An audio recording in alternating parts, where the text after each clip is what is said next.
On our 15th anniversary, I received divorce papers instead of flowers. Clayton laughed when I called him. "Time for an upgrade," he said. 3 weeks later, his smug smile vanished when my lawyer revealed I'd been the majority owner of his business for the past 5 years. I still remember the weight of the manila envelope in my hands. Our anniversary morning, 15 years of building a life together. The return address was from Clayton's attorney, not the jewelry store he'd been dropping hints about for months.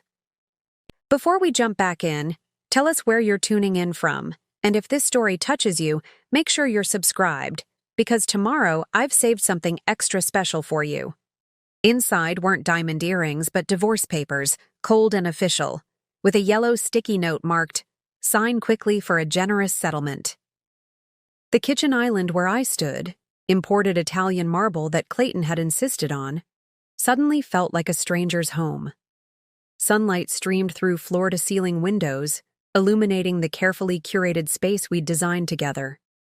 Or rather, that I had designed while Clayton nodded approvingly at the elements that would impress clients and colleagues during dinner parties.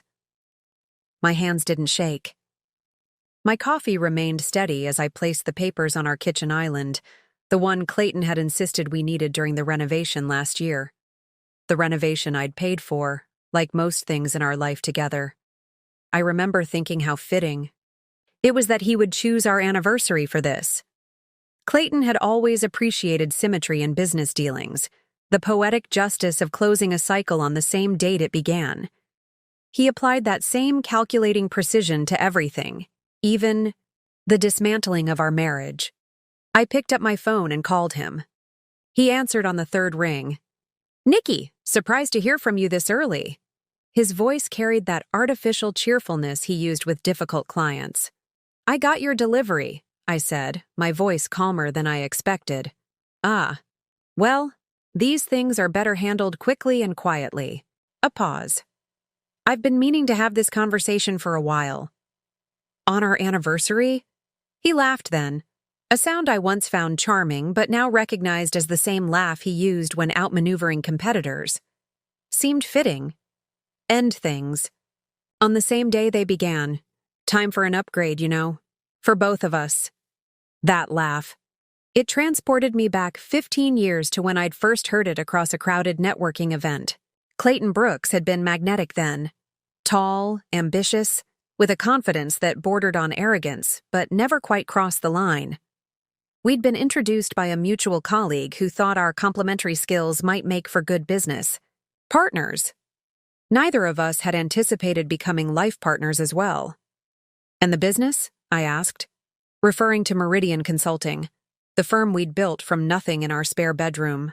The firm that now occupied 3 floors in a downtown high-rise and employed 68 people. Our business had been our first child, in many ways. Born in late-night strategy sessions and weekend sacrifices. Nurtured through difficult early years when we'd foregone salaries to reinvest in growth. Matured under our complementary guidance, Clayton's visionary client acquisition, paired with my methodical operational expertise.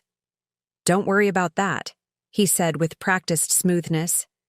"My lawyer has worked everything out. You'll be comfortable. Nikki, just not involved anymore." The casual dismissal of 15 years building Meridian together stung more than the divorce itself, as if my contribution had been peripheral rather than fundamental. As if the countless nights I'd spent perfecting our financial models, refining our service offerings, and developing our internal systems had been mere busy work while Clayton did the real work of charming clients. After we hung up, I didn't cry. I didn't scream. Instead, I texted Lucia Martinez, our corporate attorney. "It's happening. Activate Protocol Winter." Her response came immediately. "Understood. Meeting at 2 p.m., Hamilton Building, Suite 512, bringing Erica. Protocol Winter." We'd established it 3 years ago when I first discovered Clayton's affair with Stella Reynolds, our then Director of Client Relations. I hadn't confronted him then. Instead, I'd quietly begun restructuring our company and our lives, preparing for the day that had finally arrived. I'd met Lucia during Meridian's second year, when we'd outgrown the legal template services we'd been using. From the beginning, she'd impressed me with her strategic thinking and ability to anticipate problems before they materialized. Clayton had been less enthusiastic, viewing legal counsel as a necessary expense rather than a strategic partner. "She's got too detail-oriented," he'd complained after our first meeting with her. "We need someone who can move quickly, not someone who sees obstacles everywhere." "Those details are what protect us," I'd countered. "And she doesn't see obstacles. She sees potential problems we can avoid with proper planning." It was an early glimpse of a fundamental difference in our approaches: Clayton's bias toward speed and my insistence on thoroughness. In the early days, we'd balanced each other well. But as the company grew, so did Clayton's impatience with what he called administrative constraints. The signs had been there for years, if I'm honest with myself. Clayton gradually taking sole credit for our joint successes, the separate bank account he thought I didn't know about, client meetings I was mysteriously excluded from, the way he began referring to my company instead of our company at industry events. There had been a particular board meeting 3 years ago that should have been my wake-up call. Clayton had presented a 5-year growth strategy that prominently featured his vision but made only passing reference to the operational infrastructure that would support it, my domain. "The market is moving quickly," he'd explained smoothly when I raised concerns privately afterward. "We need to focus on growth, not processes. Trust me on this, Nikki. I know what I'm doing." I had trusted him. That was perhaps my biggest mistake. Not the trust itself, but the failure to verify that the trust was still earned as circumstances changed. I wasn't completely blindsided when I discovered the messages between him and Stella 3 years ago. I was preparing a surprise weekend trip for our 12th anniversary when a notification popped up on his synced iPad. "Can't wait until she's gone, and Meridian is truly ours." The message had appeared while I was checking reservation details, the iPad automatically syncing messages from Clayton's phone. I still remember the physical sensation, like missing a step on a staircase, that momentary vertigo before reality reasserts itself. I'd read more messages, enough to understand that she meant me, that ours meant Clayton and Stella's, that my husband and our director of client relations were not only having an affair, but actively planning my professional removal. That night, after Clayton fell asleep, I silently moved through our home, office, photographing documents, downloading files, and forwarding emails to a secure account. Not in anger, but in self-preservation. Clayton had taught me that himself. In business, always secure your position before making a move. The business principles he'd imparted to me over the years would become the very tools I'd use to protect myself from him, an irony that wasn't lost on me even then. The next day, I scheduled lunch with Lucia Martinez, who had been our corporate attorney since the early days. Clayton had always underestimated her, viewing her as the paperwork person rather than the strategic, legal mind she was. "He's planning something," I told her over salads at a restaurant far from our usual business haunts. Lucia didn't seem surprised. "I've noticed some irregularities in recent contracts, clauses that weren't run by both of you, approval signatures that came through unusual channels." "How long has this been happening?" I asked, maintaining my composure despite the sinking feeling in my stomach. 6 months, perhaps longer," she replied, her expression carefully neutral. "I assumed you were aware but had delegated more authority to Clayton." I shook my head. "What do I need to do?" Her answer was measured. "First, we document. Then, we restructure. Quietly." That meeting became the first of many. We established Protocol Winter, named after my favorite season, when everything appears dormant, but life continues beneath the surface.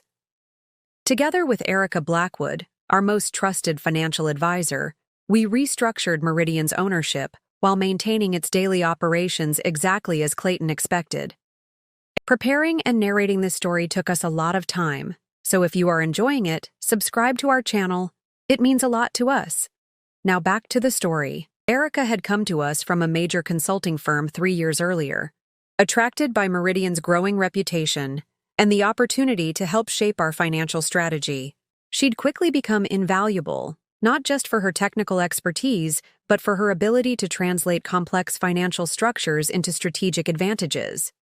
The key, Erica had explained during one of our planning sessions, is to use legitimate business reasons for every restructuring step. Nothing we do should appear reactive or defensive. And so we had proceeded methodically. The expansion funding round provided the perfect opportunity to adjust ownership structures. Clayton had been so focused on securing the capital and impressing investors that he'd signed the reorganization documents with barely a glance, certainly without reading the details that placed majority control under North Star Holdings, my separate LLC. "He's signing away control," I had whispered to Lucia during that meeting, watching Clayton scrawl his signature across page after page. "He's signing away the ability to exclude you," she had corrected. "There's a difference." The restructuring wasn't about revenge. It was about protection of the company we'd built, the employees who depended on us, and the legacy that was being threatened by Clayton's ambition and infidelity. Over the next 3 years, I maintained our marriage as if nothing had changed. I attended company functions on Clayton's arm, managed key client relationships, and continued building Meridian's reputation, all while documenting every instance where Clayton bypassed proper protocols, diverted company resources, or made decisions that should have required joint approval. I also diversified my personal investments, secured copies of all our financial records, and built stronger independent relationships with our most significant clients. Not because I wanted our marriage to fail, but because I'd learned from Clayton himself: hope for the best, prepare for the worst. The preparation had been meticulous but emotionally exhausting. Every day of performing normalcy while gathering evidence of betrayal had taken its toll. I'd developed the ability to compartmentalize with surgical precision: wife and business partner in public, strategic defender in private, which brought me to this morning, divorce papers on our anniversary, and a meeting with Lucia in 4 hours. I spent those hours not in despair, but in final preparations. I transferred personal items to the secure storage unit I'd rented 2 years ago. I backed up the household computer to an external drive. I photographed every room in our home, documenting assets that Clayton might conveniently forget during settlement negotiations. The house itself, a modernist showcase in an exclusive neighborhood, had never felt like a true home. It had been Clayton's choice, selected more for impression than comfort. The condo I'd secretly purchased downtown better reflected my personal taste: warm minimalism rather than cold opulence. At 1:55 p.m., I walked into Suite 512 of the Hamilton Building, a law office I'd never visited before, deliberately chosen by Lucia to avoid any connection to Clayton's network of business associates. Lucia and Erica were waiting, along with Stanley Weber, a distinguished divorce attorney I'd quietly retained 6 months earlier when Clayton began staying late at the office with increasing frequency. "Are you ready?" Lucia asked as I sat down. "I've been ready for 3 years," I replied. The conference room had the understated elegance of old money: substantial furniture, subtle art, nothing ostentatious. It was the kind of space that conveyed authority without needing to announce. It did the opposite of Clayton's preferred aesthetic. Stanley opened a leather portfolio. "Clayton's filing is aggressive but predictable. He's claiming that Meridian is his separate property since he's been the face of the company and taken on the CEO title for the past 4 years. He's also offering what looks like a generous settlement," Erica added. "But it's actually about 20% of what you're entitled to." The settlement offer was classic Clayton, appearing magnanimous while actually being self-serving. The same approach he took with difficult clients, offering terms that seemed favorable on the surface, but contained hidden advantages for Meridian. Lucia slid a document across the table. This is our response. I reviewed the pages, which outlined in precise detail the current ownership structure of Meridian Consulting. 62% owned by North Star Holdings, my separate LLC established 3 years ago, 31% owned by Clayton directly, and 7% distributed among key employees. When did this change? I asked, though I already knew the answer. It didn't, Lucia explained. This has been the ownership structure for the past 5 years. Clayton signed off on the restructuring himself during the second round of expansion funding. He was so focused on getting the capital that he barely reviewed the organizational documents. He always did skim the boring details, I said, remembering. How often Clayton had signed whatever I put in front of him when it came to administrative matters.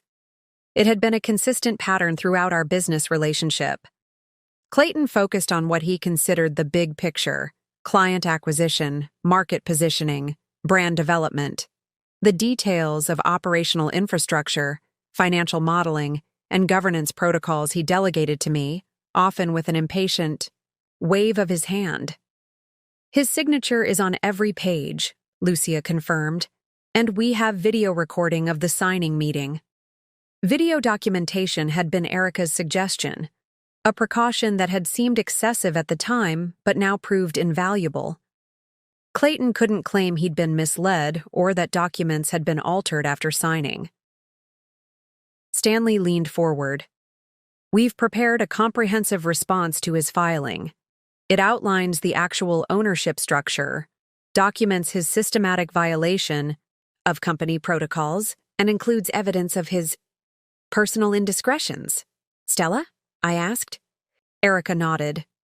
And 2 others before her. All documented, along with company resources he diverted to entertain them. This was unexpected information. I'd only known about Stella. The revelation that there had been others was both surprising and yet somehow not. Clayton had always cultivated a network of admiring professional women, maintaining what he called strategic relationships across the industry. What happens next? I asked. We file our response, Stanley explained. Then, we request an emergency hearing regarding the business operations since he's already taken steps to lock you out of systems and accounts. Stanley had anticipated Clayton's moves with remarkable accuracy. Within hours of sending the divorce papers, Clayton had indeed begun restricting my access to company systems, changes that would have been devastating had I not established secondary access protocols as part of Protocol Winter. And then? Pressed, Lucia's expression was determined. Then we watch his face when he realizes who really owns the company he's been claiming as his exclusive achievement. I thought about Clayton's laugh on the phone that morning. Time for an upgrade, he'd said.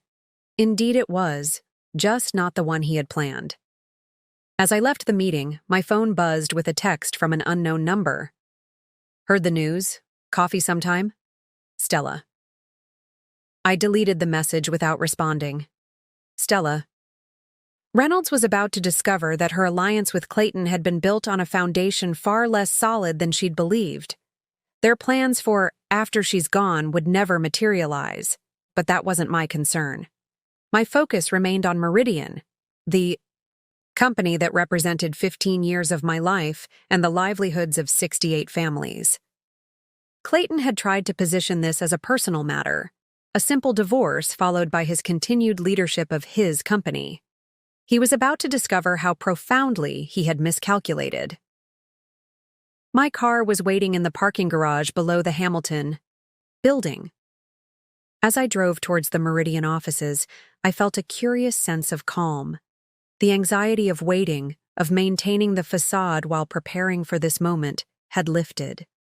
Now there was only the clarity of purpose, the strategic execution of a plan 3 years in the making. Clayton had taught me many things over 15 years, but perhaps the most valuable was this. In business, as in chess, the winner isn't the one who makes the boldest moves, but the one who thinks several moves ahead. I had been thinking ahead for 3 years. Tomorrow would reveal just how thoroughly I had outmaneuvered him at his own game. The next morning, I dressed with particular care, a tailored charcoal suit that Clayton had never seen before. I'd purchased it 3 months ago and kept it in the secure storage unit with other preparations. The suit projected exactly what I needed: confidence, professionalism, and a silent statement that I was not the same woman he thought he knew. The fabric was Italian wool, structured but not severe. I paired it with a deep blue blouse that brought out the intensity in my eyes, a subtle psychological advantage I'd learned from watching Clayton in countless negotiations. Appearance matters, especially on days when everything is at stake. As I applied my makeup with practiced precision, I thought about the woman in the mirror. 3 years ago, the discovery of Clayton's betrayal might have shattered me. Today, it had simply revealed what I'd secretly suspected: that the partnership I thought we had, in marriage and in business, had been a carefully constructed illusion. My phone buzzed with a text from Lucia. "Everyone's in position. Cooper is prepared. All systems secure." Cooper Miller, our chief financial officer, had been brought into Protocol Winter 6 months earlier, when financial irregularities became impossible to ignore. His loyalty to Meridian, rather than to Clayton personally, had made him a crucial ally. As head of our financial systems, his cooperation ensured that Clayton couldn't simply drain accounts or manipulate records in the coming confrontation. Arriving at Meridian's offices, I was greeted by the confused expression of the receptionist, John, who had clearly been told something about my status. "Mrs. Brooks, I wasn't expecting you today." The young man's discomfort was evident. John had been with us for only 8 months, hired during a period when Clayton had begun making more unilateral personnel decisions. "It's still Ms. Harlow professionally, John," I reminded him gently. I'd kept my maiden name for business, something that had irritated Clayton over the years. "Is everyone in the executive conference room for the 9 o'clock? It had been a deliberate choice when we'd married, keeping my professional identity separate from our personal relationship. Clayton had initially supported it as a modern approach, but as years passed, he'd begun introducing me as Mrs. Brooks in business settings with increasing frequency. "Yes, but Mr. Brooks mentioned you wouldn't be— that is, he said you were taking some time off." John's nervousness was understandable. Being caught between contradicting executives was an uncomfortable position for any employee, especially one as new as he was.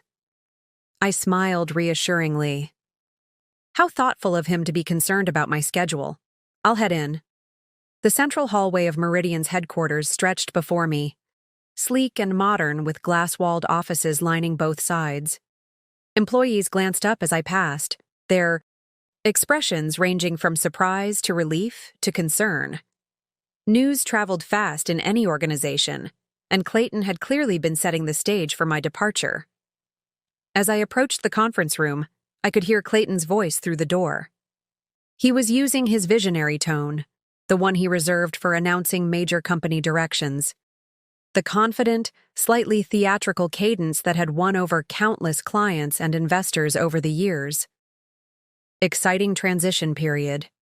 Stella will be stepping into the expanded role of Chief Operations Officer, overseeing client relationships and internal processes.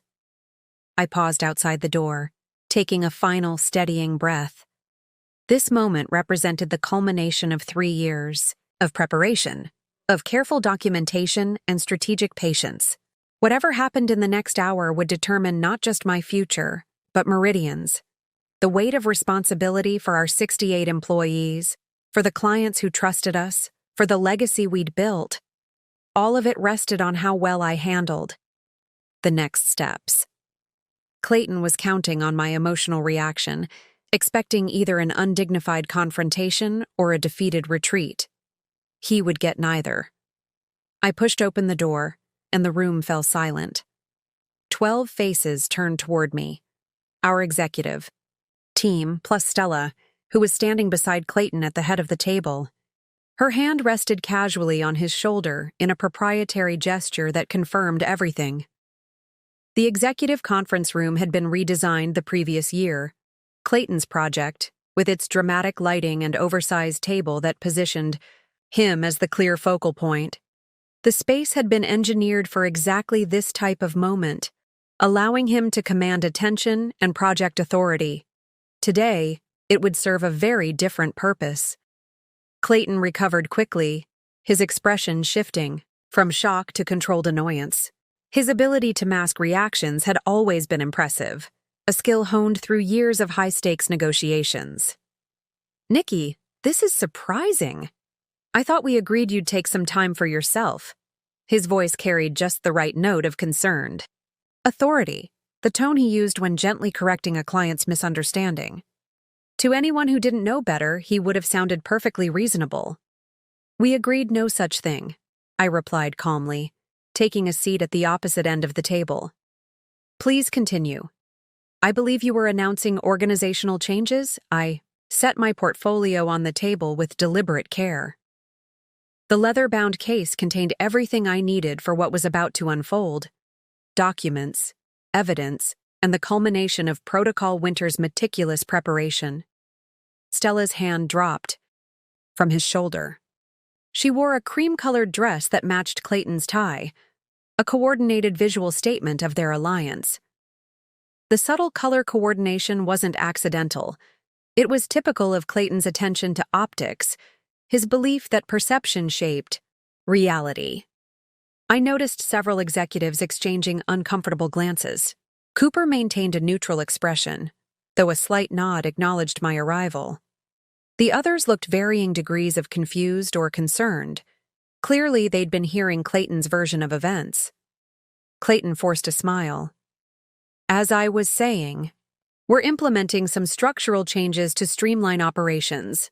I've asked our legal team to prepare the necessary documentation, which we'll review later this week."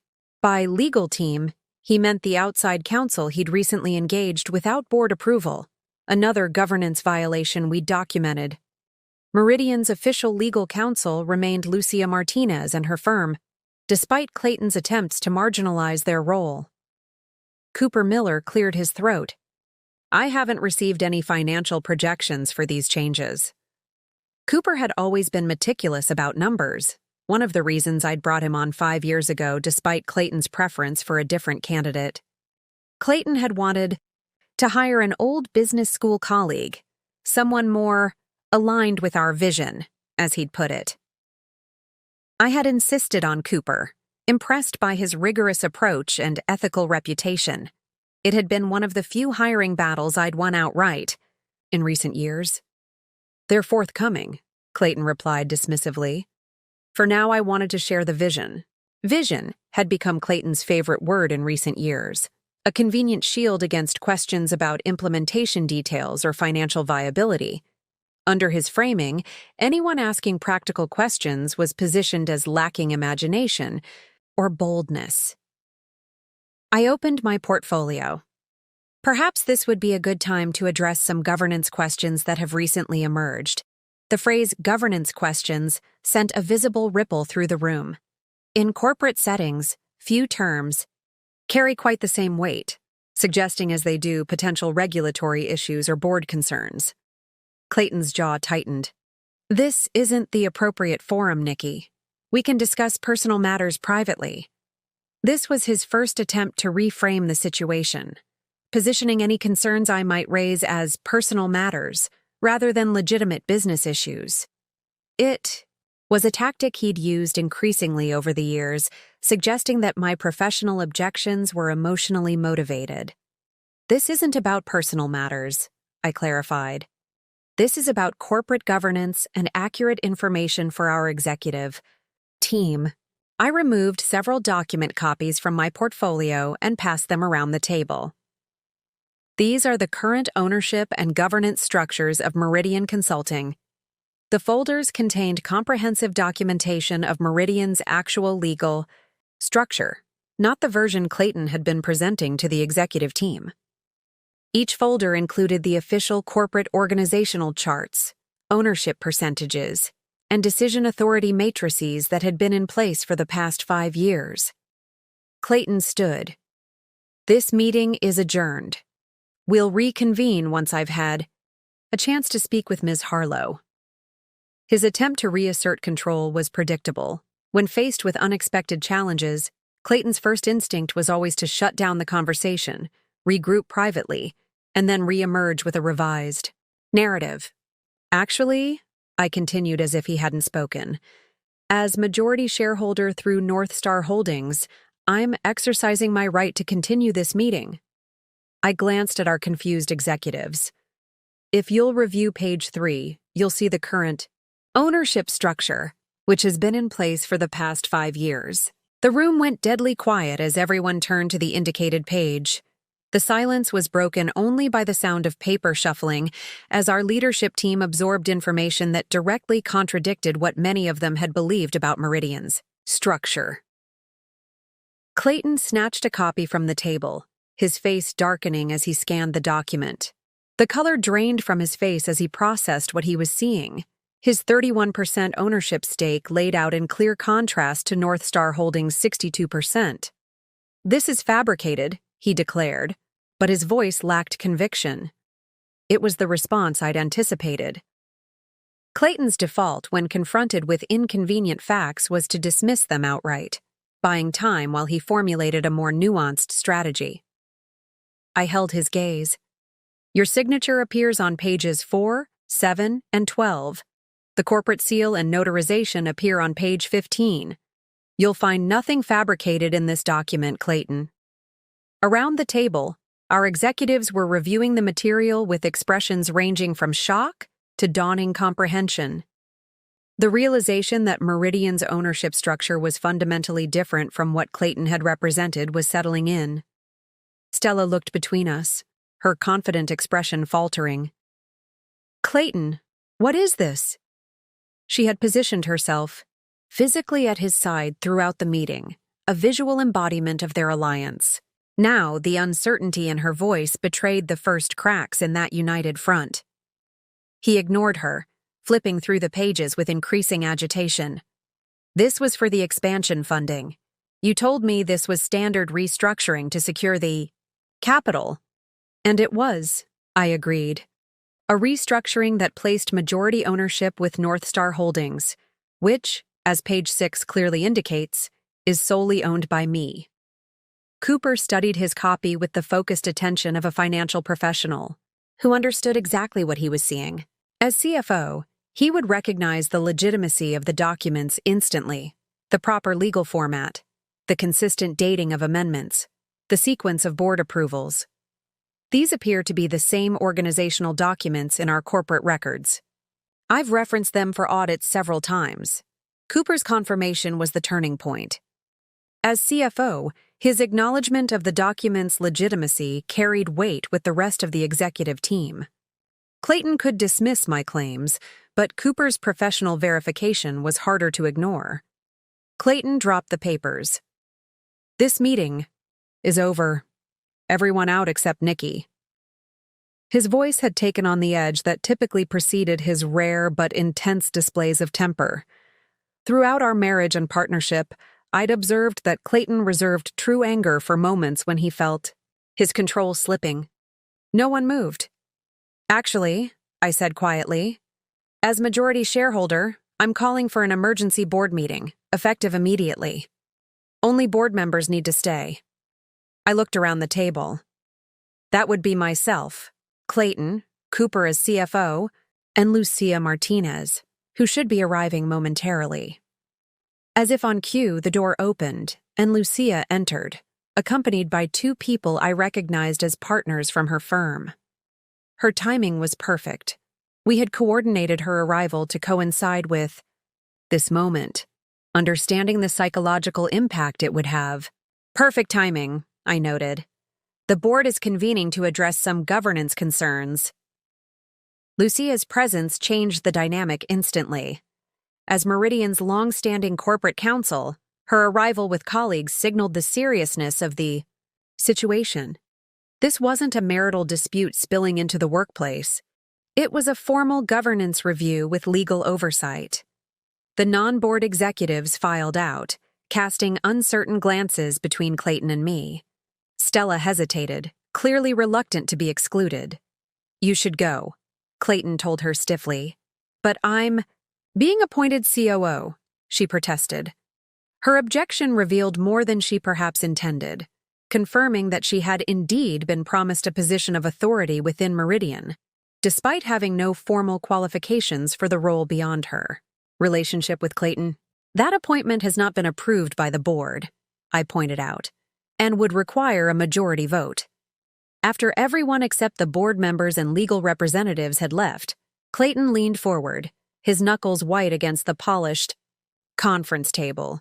The veneer of professional composure had cracked, revealing the rage beneath. "What exactly do you think you're doing?" he hissed. I recognized this version of Clayton, the one that emerged when his carefully constructed plans encountered unexpected resistance. His charm and confidence receded, replaced by a cold anger that had become increasingly common in our private interactions over recent years. "Ensuring proper corporate governance," I replied. "Something that has been increasingly overlooked in recent months." Lucia placed a thick folder on the table. "We've prepared a complete report of governance violations that require immediate board attention.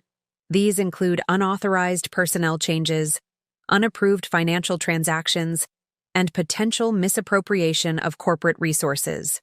The folder contained months of meticulously documented evidence: emails, financial records, contract alterations, all revealing a pattern of Clayton circumventing established protocols and decision processes. Cooper adjusted his glasses, professional as always despite the tension. "I've noted several financial irregularities myself in recent quarters. I assumed they were approved through channels I wasn't privy to."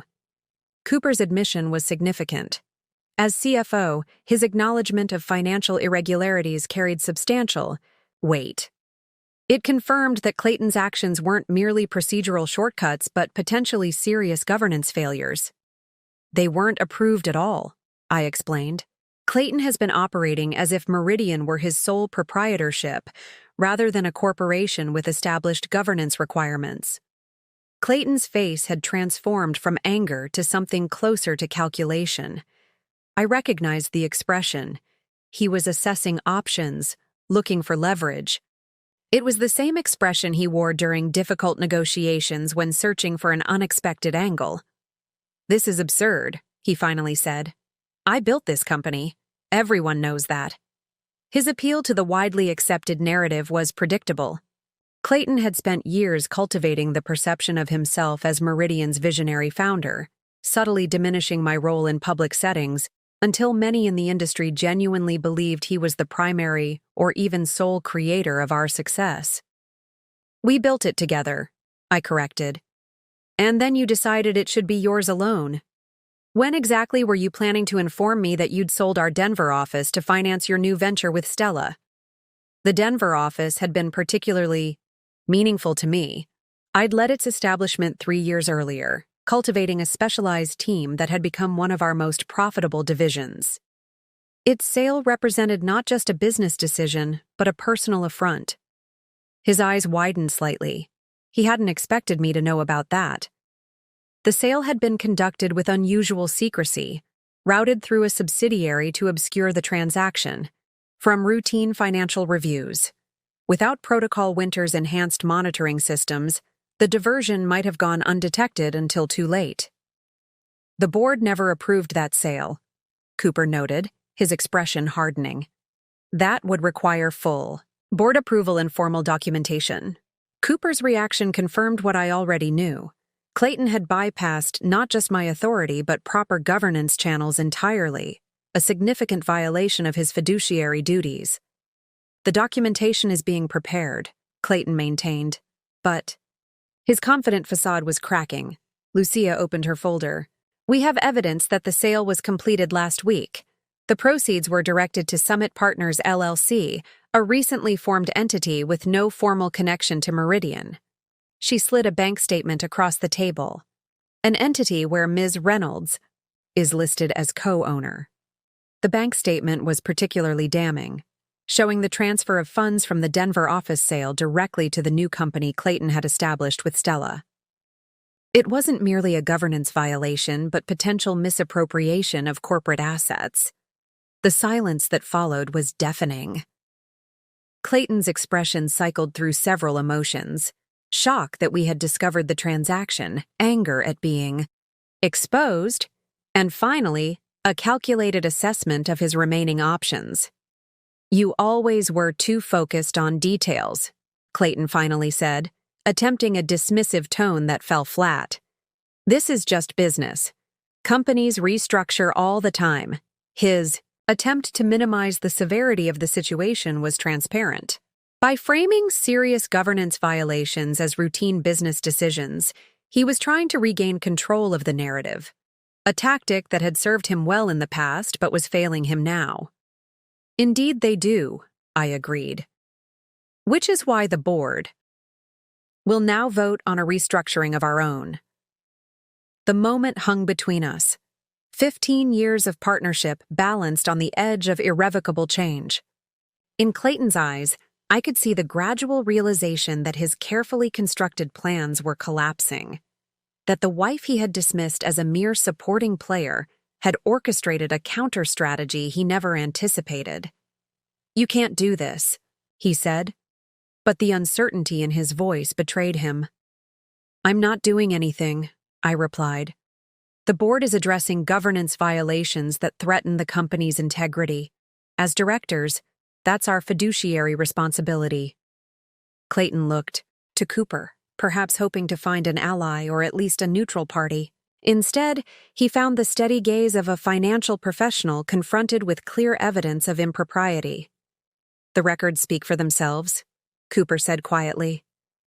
"These transactions were deliberately concealed from standard financial reporting." Clayton's isolation in that moment was complete. The reality of his situation was finally sinking in, that the company he had increasingly claimed as his personal domain had never actually been his to control. "Shall we proceed to the vote?"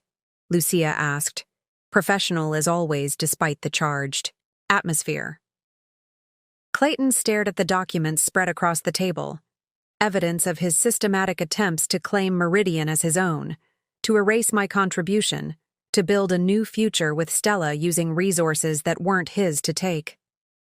"This isn't over," he said, the words carrying both threat and recognition that, for today at least, he had lost. "You're right," I agreed. "It's just beginning." The confrontation I had prepared for during 3 long years had finally arrived. Clayton had expected to dictate terms from a position of strength, confident in his control of Meridian and his ability to push me aside.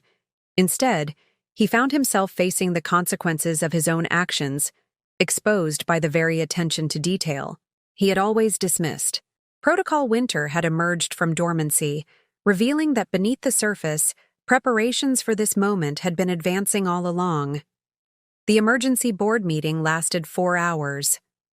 Clayton alternated between defensive posturing, thinly veiled, threats, and eventually, desperate negotiation.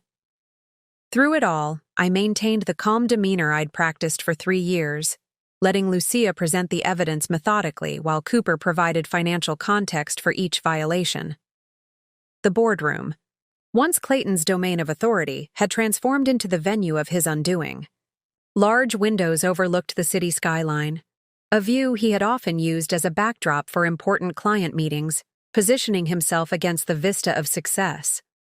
Today, that same view served as silent witness to his professional unraveling. "Let's begin with the Denver office transaction," Lucia said, her tone measured as she opened a comprehensive file. On April 12th, Meridian Denver Holdings was transferred to Apex Acquisitions for $2.4 million, significantly below market value. Apex then immediately transferred ownership to Summit Partners, LLC. The transaction trail was displayed on the conference room screen, a damning sequence of shell companies and redirected funds that Cooper narrated with clinical precision. "Apex Acquisitions appears to be a shell company," he explained, highlighting key details in the financial records. "It existed for precisely 4 days, long enough to serve as an intermediary in the Denver office transfer." Clayton shifted in his chair, the Italian leather no longer seeming to offer the comfort it once did. This was a strategic divestment. Denver wasn't performing to expectations. That's interesting, I commented, considering Denver's Q1 revenue exceeded targets by 22%. Their client retention rate is the highest in the company. The Denver office had been one of our most successful expansions, a point of particular pride for me. I had personally recruited the team lead, developed their service model, and nurtured their client relationships. Clayton knew exactly what the office meant to me, which perhaps explained why he had targeted it first. These unauthorized transfers to Summit Partners totaled $2.7 million over the past 6 months, Cooper explained, highlighting a spreadsheet projection. That's approximately the value of the Denver office that was sold without board approval. Cooper's presentation was devastating in its thoroughness. Each transaction was documented with timestamps, authorization codes, and the digital trail that linked the activities directly to Clayton's credentials. There was no ambiguity, no room for alternative interpretation. Clayton's attorney, who had arrived an hour into the meeting looking harried and unprepared, leaned over to whisper something in his ear. The attorney, Benjamin Reynolds from a mid-tier firm, was clearly out of his depth. His expertise appeared to be in divorce proceedings, not complex corporate governance matters. My client was operating under the understanding that as CEO, he had operational discretion, the attorney offered weakly. It was a desperate attempt to reframe Clayton's actions as reasonable business decisions rather than governance violations. The argument might have influenced an uninformed audience, but it fell flat before the financial and legal professionals assembled in the boardroom. Lucia smiled thinly. Operational discretion does not extend to selling corporate assets or diverting proceeds to personal ventures. The corporate bylaws are quite clear on matters requiring board approval. She turned to a specific section of the documentation, highlighting the relevant passages with practiced efficiency. Section 7.3 explicitly requires board approval for any asset disposition exceeding $250,000 in value. Section 12.1 prohibits related party transactions without full disclosure and recusal from voting. Clayton's attorney shifted uncomfortably. My client reserves the right to dispute these interpretations. Of course, Lucia agreed. That's his prerogative. However, the documentary evidence is substantial, and I've taken the liberty of consulting with 3 independent corporate governance experts who have provided written opinions supporting our position. This was a component of Protocol Winter I hadn't been aware of. Lucia had gone beyond our preparations to secure external validation, further strengthening our position. Her thoroughness reminded me why I had trusted her as our corporate counsel, despite Clayton's attempts to marginalize her role. The meeting progressed through a comprehensive review of Clayton's governance violations, unauthorized personnel changes, undisclosed conflicts of interest, manipulation of financial reporting to obscure certain transactions. Each allegation was supported by meticulous documentation, presented in a sequence that revealed not isolated incidents, but a systematic pattern of misconduct. By early afternoon, the boardroom atmosphere had shifted from confrontational to something closer to a methodical dismantling. Each piece of evidence further eroded Clayton's position until the final vote was merely a formality. Through it all, I watched Clayton's expressions cycle through familiar patterns, the confidence that had initially dismissed the allegations, giving way to defensive arguments, then to anger as those arguments failed, and finally to a calculating assessment of his diminishing options. The board resolves to remove Clayton Brooks as CEO of Meridian Consulting, effective immediately, I stated for the record as Cooper seconded the motion. Further, all transactions conducted without proper board approval within the last 12 months will be subject to comprehensive review and potential legal action for recovery of assets. The vote was taken formally, with Cooper and I constituting the majority. Clayton abstained rather than voting against, perhaps a final strategic decision, avoiding the creation of a record that showed explicit opposition to proper governance. Clayton's face had lost the confident glow I'd grown so familiar with over 15 years. He looked older suddenly, his carefully maintained image of success crumbling visibly. The man who had entered the boardroom as CEO, certain of his authority and position, would leave as a removed executive with no operational role. "You've been planning this for years," he said quietly, as the others gathered their materials. It wasn't quite an accusation, more an acknowledgement tinged with something like reluctant respect. In that moment, I saw a flicker of the man I had first partnered with, the one who could recognize and appreciate strategic thinking even when it worked against him. "I've been protecting what we built," I corrected. "You've been planning its dismantling for years." That distinction mattered to me. My actions hadn't been about revenge or even self-preservation alone. They had been about protecting Meridian, the company, the employees, the clients, the legacy we had built together before Clayton decided it should be his alone. As we exited the boardroom, the tension in the office was palpable. Employees watched through glass walls, pretending to work, while absorbing the corporate drama unfolding before them. The floor was unusually quiet. Conversations hushed, phone calls taken in lowered voices, everyone sensing that significant changes were occurring. Stella waited in the adjacent meeting room, pacing nervously. Her cream-colored dress, so carefully coordinated with Clayton's tie that morning, now seemed like a costume from a production that had been unexpectedly canceled. When she saw Clayton's expression, her own composure fractured. "What happened?" she demanded, looking between us.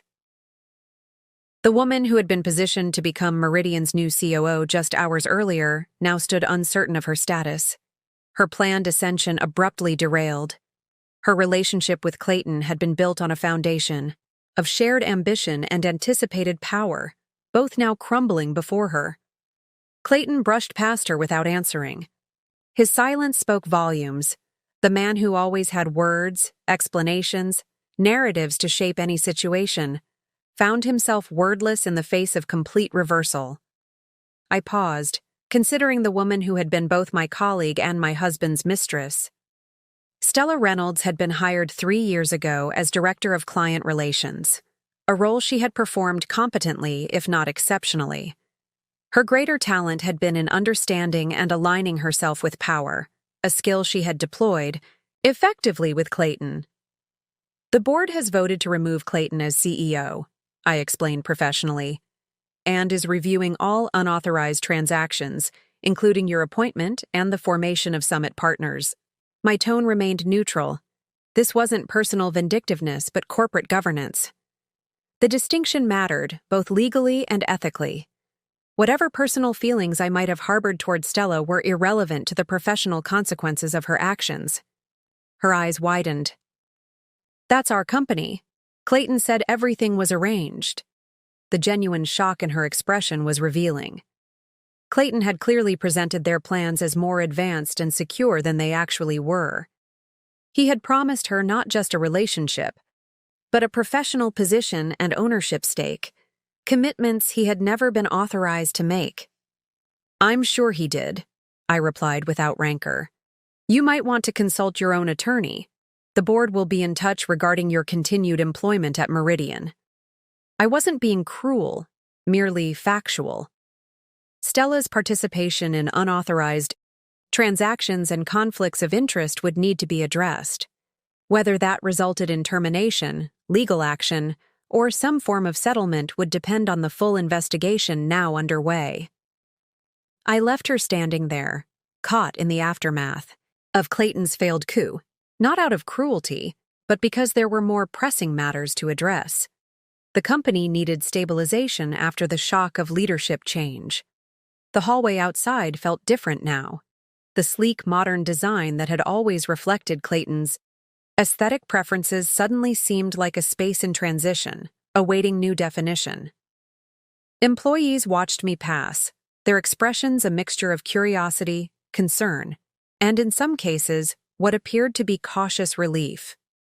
In my office, which, thankfully, Clayton hadn't yet reassigned, I found Erica waiting with a comprehensive transition plan already prepared. We had anticipated this day coming, though not necessarily triggered by divorce papers on my anniversary. My office had always been functional rather than showy, focused on effectiveness rather than impression. The contrast with Clayton's larger, more dramatic space had reflected our different approaches to leadership.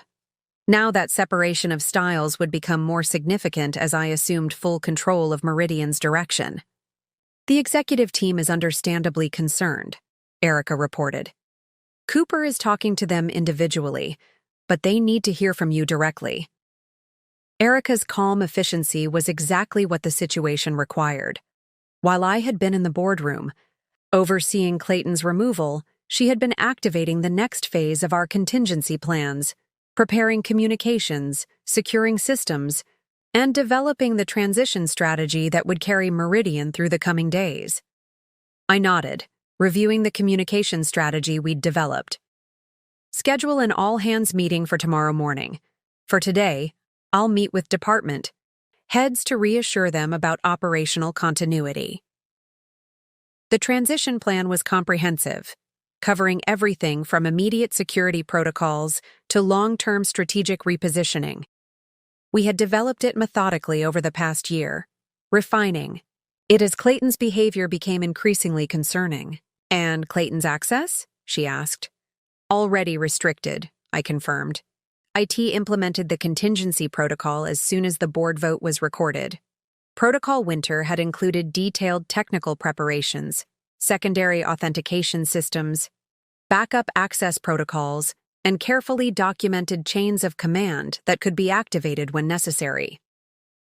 Clayton had always dismissed cybersecurity as excessive overhead, another detail he'd considered beneath his attention. Marcus Chen, our security director, had been instrumental in developing these protections. Initially hired to enhance client data security, his role had expanded to include safeguarding Meridian's internal systems from precisely the kind of threat Clayton now posed, an authorized insider with motivation to cause harm. Marcus reports, "All critical systems are secure," Erica added. Clayton's credentials were revoked at 2:17 p.m., immediately following the board vote. The backup authentication systems are functioning as designed. This was particularly gratifying. Clayton had never understood why I had insisted on redundant security systems, multiple authorization layers, and regular penetration testing. He had viewed these measures as bureaucratic obstacles rather than essential protections. "What about the client accounts?" I asked. No unusual activity detected. Cooper has prepared a client communication strategy, prioritized by relationship value and sensitivity. We can begin outreach this afternoon. Client relationships represented Meridian's most valuable asset, the foundation of our revenue and reputation. Protecting them during this transition was paramount. Clayton had cultivated personal relationships with many key clients, positioning himself as their primary contact despite the teams of consultants who actually delivered services. "Start with the top 10, I instructed. "I'll handle Knox, Westfield, and Beaumont personally. These three represented our oldest and most valuable client relationships. I had maintained connections with them despite Clayton's attempts to position himself as their exclusive contact, ensuring they recognized Meridian's value beyond his personal charm. By evening, I had met with every department head, conducted calls with our three largest clients to ensure continuity, and signed emergency authorizations to freeze the questionable transactions Clayton had initiated. The company would be stabilized by morning, though the legal ramifications would take months to fully resolve. The day had been exhausting but clarifying. The constant vigilance of the past 3 years, maintaining the facade of normalcy while documenting betrayal, had given way to open action. There was something liberating about finally operating without pretense, addressing the governance issues directly, rather than monitoring them from the shadows. I was gathering my things to leave when my office door opened. Clayton stood there, looking disheveled in a way I'd never seen before. His tie was loosened, his usual perfect hair slightly mussed, as if he'd been running his hands through it repeatedly. This was a version of Clayton I had rarely seen. The carefully maintained, image fraying at the edges, the performance of perfect control giving way to genuine reaction. In 15 years together, I had glimpsed this unguarded Clayton perhaps a handful of times, usually during moments of extreme stress or rare vulnerability. "We need to talk," he said, his voice lacking its usual command. "I think our attorneys should handle communications going forward," I replied, continuing to organize documents into my portfolio. This wasn't pettiness, but prudence. With potential legal actions pending regarding Clayton's governance violations, direct communication created risks for both of us. Better to maintain professional distance and let legal representatives manage necessary interactions. "Cut the corporate speak, Nikki," he snapped, showing a flash of the anger that must have been simmering all day. 15 years together, and you've been planning this behind my back the whole time. His characterization was revealing. Positioning. My defensive preparations as equivalent to his deliberate betrayal. In Clayton's worldview, my protection of myself and the company was apparently comparable to his affair and attempted appropriation. I looked up at him then, really looked at the man I'd built a life with, the handsome features that had first attracted me across a crowded networking event, the confident posture that had carried him through countless presentations and negotiations, the expressive eyes that could convey charm or calculation depending on his purpose, all familiar, yet now seeming to belong to someone I never truly knew. 3 years, I corrected. I've been preparing for this possibility for 3 years, since I found your messages with Stella on our 12th anniversary. His expression shifted from anger to momentary surprise, then back to indignation. The revelation that I had discovered his affair so long ago and said nothing clearly caught him off guard. He had thought himself more careful, his betrayal better concealed. So this is revenge? For an affair? The simplification was classic Clayton, reducing complex situations to simplistic narratives that positioned him as victim rather than instigator. Throughout our marriage and partnership, he had consistently reframed conflicts to minimize his responsibility and emphasize external factors. "This is protection," I countered, "for a company that supports 68 families, for clients who trust us with their businesses, for my own financial security that you were planning to dismantle." My motivation mattered to me, not for Clayton's understanding, but for my own integrity. I hadn't acted from wounded pride or vengeful impulse, but from considered assessment of threat and responsibility.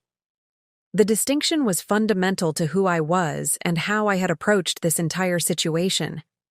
"I was going to give you a fair settlement," he protested. The indignation in his voice suggested he genuinely believed this, that his offer of 20% of what I was legally entitled to constituted generosity rather than exploitation. It was a revealing glimpse into his perspective, how thoroughly he had convinced himself of his own narrative. 20% of what I was entitled to is not fair, I said. And nothing about serving me with divorce papers on our anniversary suggests you were concerned with fairness. The anniversary timing had been deliberate, I was certain. Clayton appreciated symbolic gestures, the poetry of significant dates. Ending our marriage on the same day it had legally begun would have appealed to his sense of narrative symmetry. That the date also held genuine emotional significance for me would have been, at best, a secondary consideration. He paced the office, the reality of his situation finally seeming to sink in. The controlled executive who had commanded authority hours earlier had given way to someone closer to desperation. His movements were uncharacteristically agitated, lacking the deliberate grace he typically projected. "What do you want? Half the company? You can have it. We can work something out." This offer, made in haste and obvious desperation, revealed how completely Clayton had failed to understand the situation.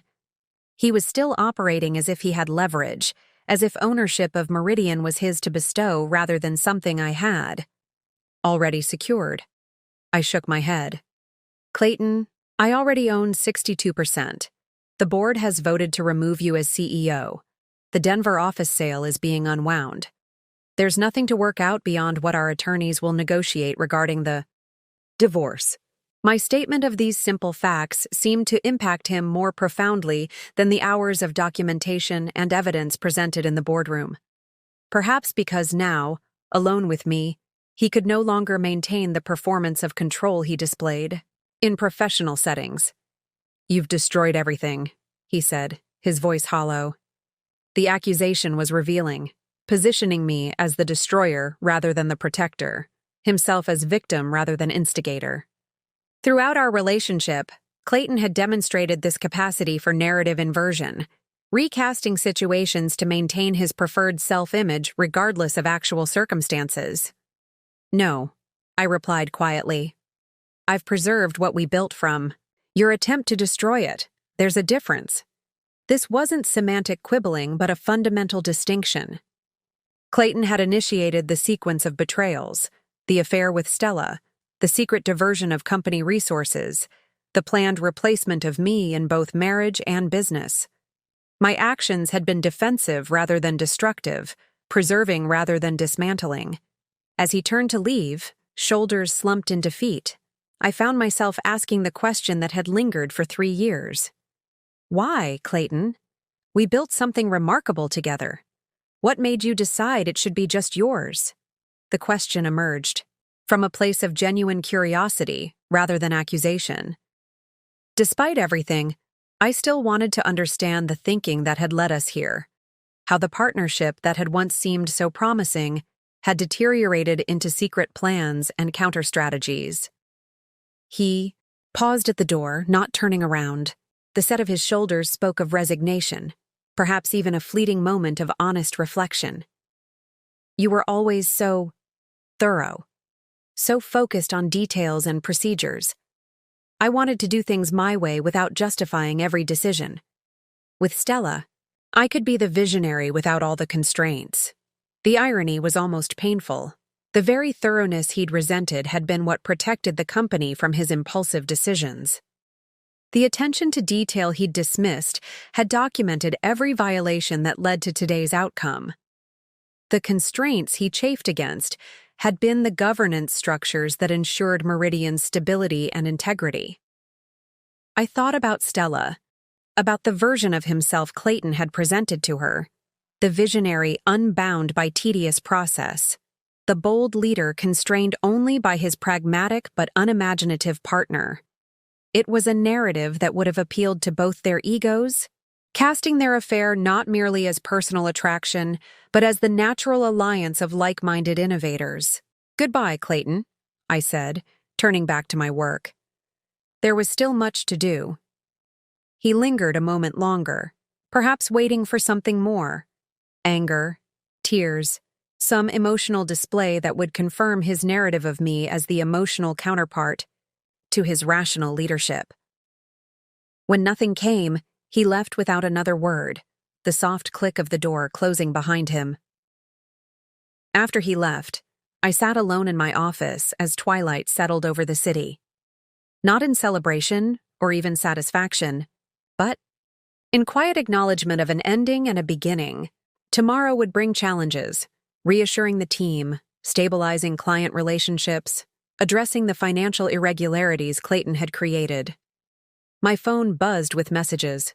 Cooper confirming security protocols were holding, Lucia updating, me on legal filings, Erica finalizing the morning's all-hands agenda. The team that had helped implement Protocol Winter was transitioning seamlessly to recovery operations.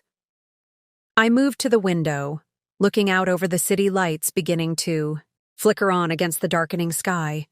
The view from my office had always been less dramatic than Clayton's corner suite, but I had preferred it, oriented toward the older part of the city with its mix of historic architecture and modern additions, complex and layered rather than simplistically impressive. For a moment, I allowed myself to feel the full weight of the day. The anniversary that had begun with divorce papers had ended with reclamation. Not just of the company we'd built, but of my own narrative, my role in Meridian's creation and growth, my contributions that Clayton had increasingly erased from the company's public story. There was grief there, certainly, not just for the marriage that had ended long before today's divorce filing, but for the partnership that had once held such promise. Clayton and I had been genuinely complementary. Once, his vision and charisma balanced by my thoroughness and implementation skills. We had accomplished together what neither could have achieved alone. That synergy had been real, at least for a time, before Clayton began to resent the very qualities that made our partnership effective. Before he decided that my contribution was dispensable, my role an impediment to his unfettered vision rather than the foundation that made vision achievable. My reflection in the window glass looked back at me, composed, professional, resolute. Not the broken ex-wife Clayton might have expected today, but the executive who had protected what we built from his attempt to claim it exclusively as his own. Clayton had wanted an upgrade. He got one, just not the one he expected. The next morning arrived with crystalline clarity, both in the sharp autumn sunlight streaming through my condo windows and in my own sense of purpose. The constant vigilance of the past 3 years had lifted, replaced by the straightforward challenges of rebuilding and reinforcing what Clayton had tried to dismantle. I dressed with careful intention, a deep blue suit that conveyed authority, without aggression, professional yet approachable. Today's all-hands meeting would set the tone for Meridian's path forward. The employees deserved transparency about the leadership changes and confidence in the company's stability. As I applied my makeup with practiced efficiency, I considered the woman in the mirror. 3 years of maintaining appearances while preparing for yesterday's confrontation had taken a toll I was only now beginning to recognize. The constant compartmentalization, wife, business partner, secret strategist, had required a fragmentation of self that could now begin to heal. My phone chimed with a text from Cooper. Office secure. Clayton attempted remote access at 5:43 a.m., blocked by security protocols. The early hour of the attempt was telling. Clayton working before dawn, perhaps hoping to retrieve files or alter records while he assumed the office was empty. The predictability of the move validated our security preparations, the layered protections Marcus had implemented specifically to counter insider threats. I arrived at the office 30 minutes before the all-hands meeting, giving myself time to review the presentation with Erica and meet briefly with the executive team. The mood was tense but focused. These leaders understood that their composure would set the tone for their departments. Be direct but not dramatic, I advised the assembled executives. This is a governance correction, not a crisis. Meridian's fundamentals remain strong. The framing mattered. How we communicated these changes would determine whether employees saw them as catastrophic upheaval or necessary realignment. Our goal was to maintain operational continuity while implementing improved governance. The central conference room, the largest in our office, was filled to capacity by 9 o'clock. Extra chairs had been brought in, with some employees standing along the walls. 68 people whose professional lives were directly affected by the leadership changes now looked to me for explanation and reassurance. I stood at the front, feeling the weight of their collective attention. Clayton had always relished these moments in the spotlight, drawing energy from audience focus. I approached them differently, not as performance opportunities, but as communication responsibilities, chances to provide the clarity people needed to perform their roles effectively. Good morning, I began. As most of you have heard by now, there have been significant changes in Meridian's leadership structure. The board has voted to remove Clayton Brooks as CEO, effective immediately. The directness of the statement sent a ripple through the room. Murmurs, glances exchanged, slight shifts in posture as people absorbed the confirmation of rumors that had been circulating since yesterday afternoon. I want to be clear about 3 things, I continued. First, Meridian Consulting is financially sound. The changes in Leadership will not affect our operational stability or client relationships. Second, there will be a review of certain decisions and transactions made in recent months.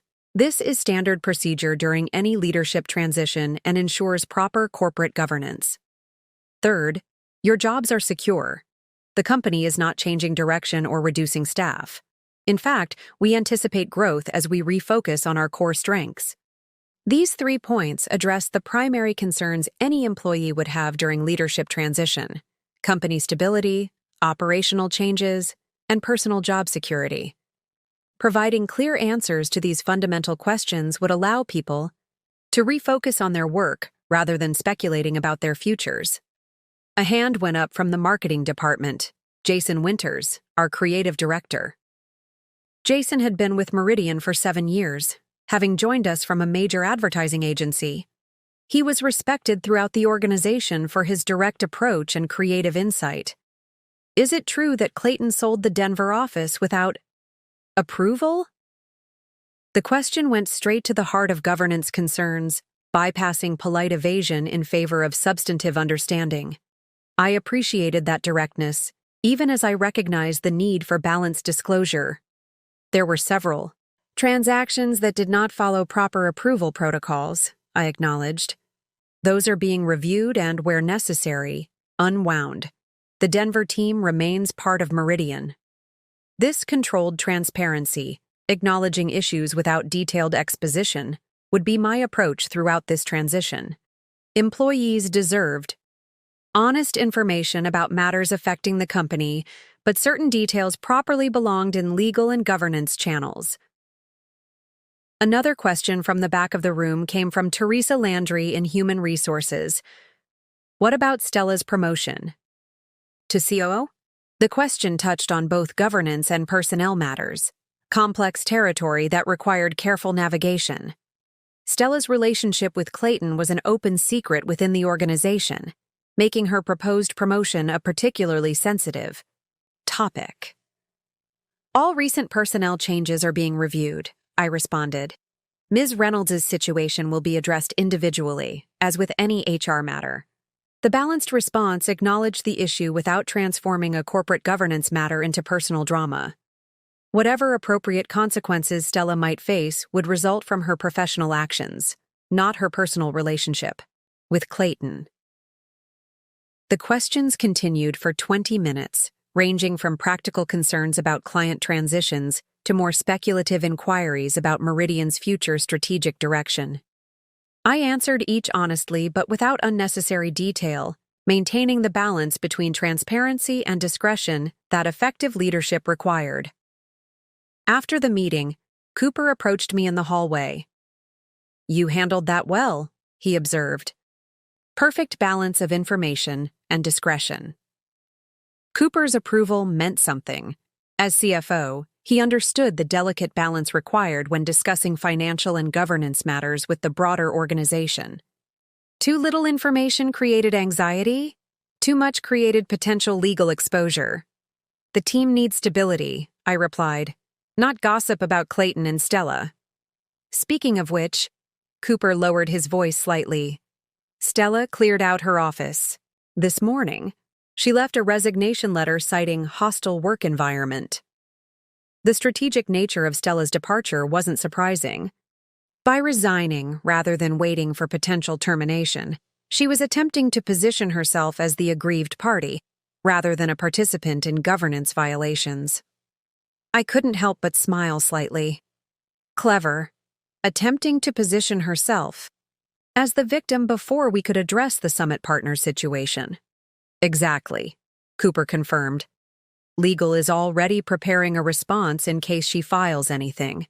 The documentation of her involvement in the unauthorized transactions is extensive. Lucia's thoroughness had ensured we had comprehensive evidence of Stella's participation in the governance violations. Emails, meeting recordings, transaction authorizations bearing her digital signature. Whatever narrative she might attempt to construct, the factual record would serve as powerful counterweight. The day proceeded with methodical focus, client calls, system access resets, financial reviews. By late afternoon, A pattern had emerged of just how extensively Clayton had been operating outside proper channels. It wasn't just the Denver office sale or the Summit Partners venture. There were dozens of smaller decisions, each bending or breaking established protocols. Many of these violations would have remained undetectable without Protocol Winter's enhanced monitoring systems. Clayton had become increasingly sophisticated in concealing his actions, using intermediaries, creating plausible alternative explanations, and exploiting governance blind spots that existed within any organization. Lucia arrived at 4 with updates from her team's review, her expression grave as she settled into the chair across from my desk. We've identified $3.8 million in questionable transactions over the past year, she reported, spreading documents across my desk. Most troubling are these payments to consulting firms that appear to exist only on paper. I examined the records, recognizing Clayton's familiar patterns. He'd always preferred complexity to transparency, creating elaborate structures for what could have been straightforward transactions. I had once attributed this tendency to creativity. Now I recognized it as deliberate obfuscation. Shell companies? I asked. Lucia nodded. 3 different entities, all registered in Wyoming with minimal disclosure requirements. We're still tracking the money flow, but preliminary evidence suggests the funds were ultimately directed to personal accounts. Wyoming had become a domestic alternative to offshore havens, offering significant privacy protections and minimal reporting requirements. Clayton's choice of jurisdiction demonstrated forethought and deliberate intent to conceal. His or hers? I asked, meaning Stella. Both, it appears, though the majority went to accounts in Clayton's name only. The division was interesting, suggesting that while Clayton had included Stella in his plans, he had maintained control of the larger share of diverted funds. Even in betrayal, he had preserved his dominant position. The implications were significant. This went beyond poor corporate governance into potential fraud territory. I rubbed my temples, feeling the weight of decisions to come. What are our options? I asked. Lucia's expression was solemn. We have several. We can pursue civil recovery through the divorce proceedings. We can file corporate theft charges. Or we can negotiate a settlement that includes full repayment plus his remaining shares in exchange for no criminal charges. The last option was tempting, clean, quick, final. But something in me resisted the easy path. Clayton had made choices with full awareness of their impropriety. He had betrayed not just me personally, but his fiduciary duty to the company, his obligations to employees and clients. Let's not decide immediately, I said. Continue gathering evidence. I want the complete picture before determining next steps. The decision wouldn't be about punishment, but about responsibility. Establishing that actions had consequences, that governance violations weren't merely technical matters, but ethical breaches with real impacts. I'll have comprehensive recommendations. By tomorrow afternoon, Lucia promised, gathering her materials. The forensic accounting team is working through the night. After Lucia left, I found myself alone in my office as evening approached once again. My phone had been buzzing periodically throughout the day, messages from Clayton alternating between anger, negotiation attempts, and finally, something approaching desperation. The latest simply read, "We need to talk, not through lawyers, please." Hadn't responded to any of them. There was nothing to say that wouldn't be better handled through proper channels now. The parallel to Clayton's own governance violations wasn't lost on me. He had consistently bypassed established protocols in favor of direct action, and now sought to do the same in our personal separation. As I gathered my things to leave, I passed Clayton's former office. The nameplate had already been removed. Inside, the space looked surprisingly empty. His personal items gone, leaving only corporate furniture and generic artwork. It struck me then how little of himself Clayton had actually invested in this place. His office had always been a stage, set, impressive, but impersonal. A metaphor for how he viewed the business itself. The thought was interrupted by another message alert. Clayton again. I'm at home. Our home. I think you at least owe me a conversation after 15 years. The phrasing was calculated, appealing to history, to obligation, to a shared past that might soften my resolve. Classic Clayton, leveraging emotional connection to achieve practical objectives. I paused in the hallway, considering. On one hand, engaging directly risked emotional manipulation or confrontation without legal counsel present. On the other, Clayton and I would eventually need to address the personal aspects of our separation beyond the business implications. You have 1 hour, I texted back. I'll be there at 7. Setting clear boundaries seemed prudent. A defined time frame, established expectations, the implicit understanding that this was a courtesy rather than an obligation. As I drove to what had been our shared home for the past decade, I rehearsed boundaries in my mind. This conversation would be about closure, not negotiation, about human decency, not business transactions. The house came into view as I turned onto our street. Modern architecture with clean lines and dramatic lighting, more showcase than sanctuary. We had purchased it 4 years ago, upgrading from our previous home as Meridian's success grew. Or rather, Clayton had selected it and I had acquiesced, recognizing even then that our definitions of home were increasingly divergent. When I pulled into the driveway, I noticed Clayton's car parked, haphazardly, unlike his usual precise alignment, a small detail that spoke volumes about his current state. I took a deep breath before exiting my car. The house loomed before me, familiar yet suddenly foreign. No longer home, just a property to be divided like everything else in our disintegrating marriage. Clayton opened the door before I could knock. "Thank you for coming," he said quietly, stepping aside to let me enter.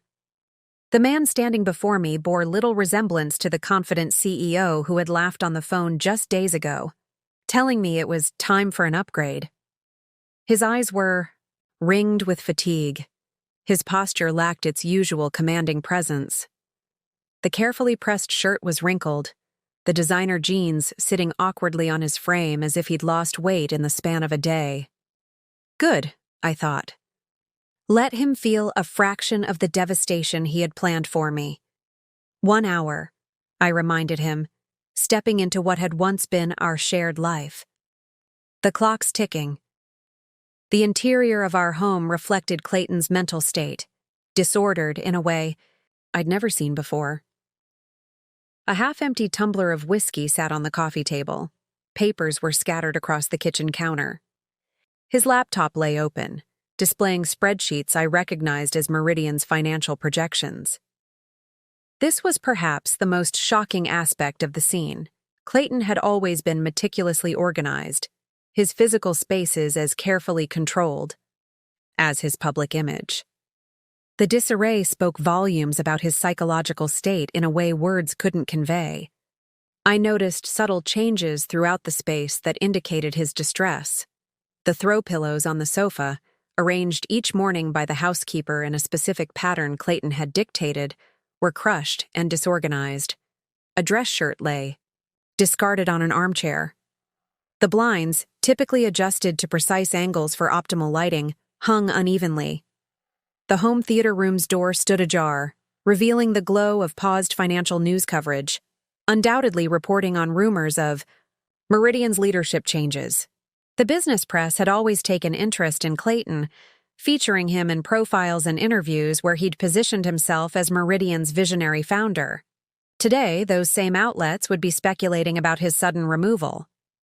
"Would you like something to drink?" he offered, gesturing vaguely toward the kitchen.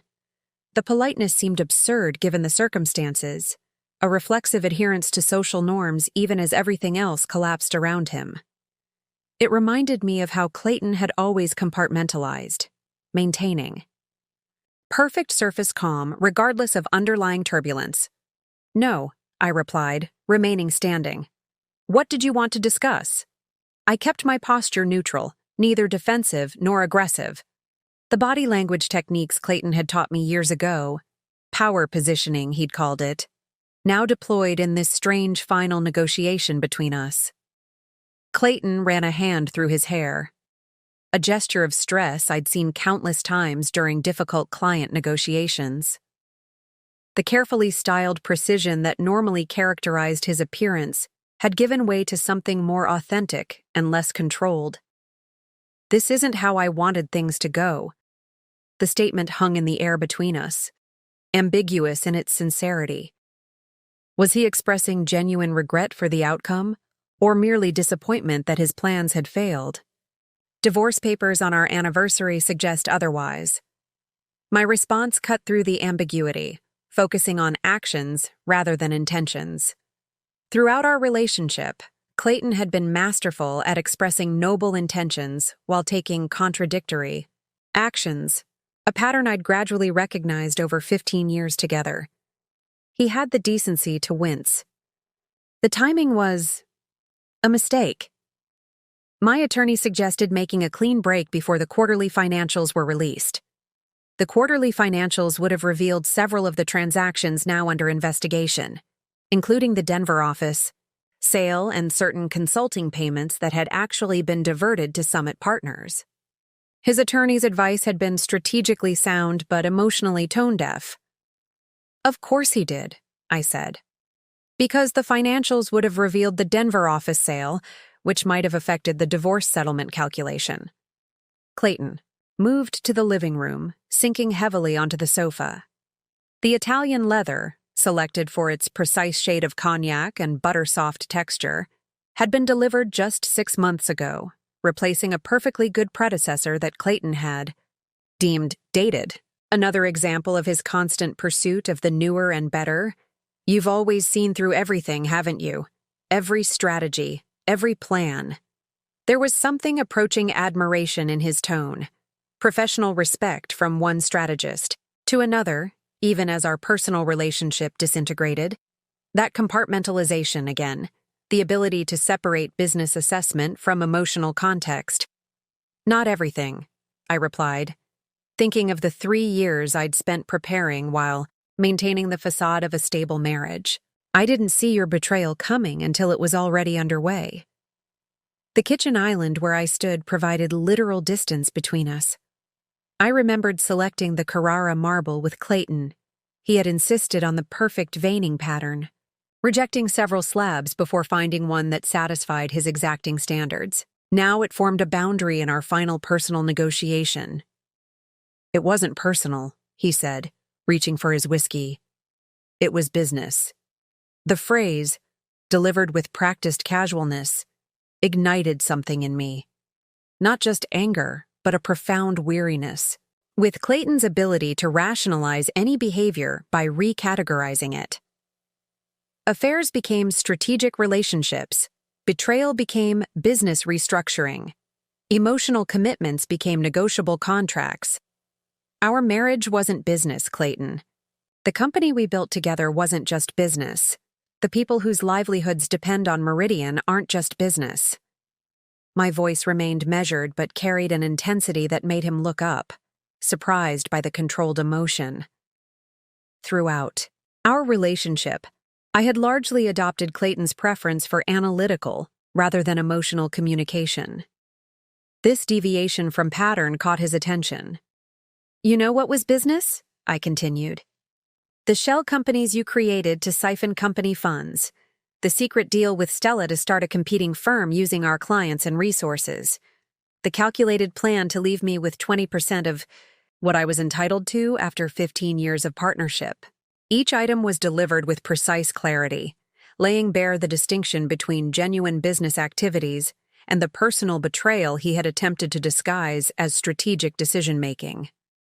Clayton set down his glass. "I never intended—" "Stop," I interrupted. "Don't insult both of us by claiming this wasn't intentional. Your plans were too detailed, too methodical for anything but deliberate calculation."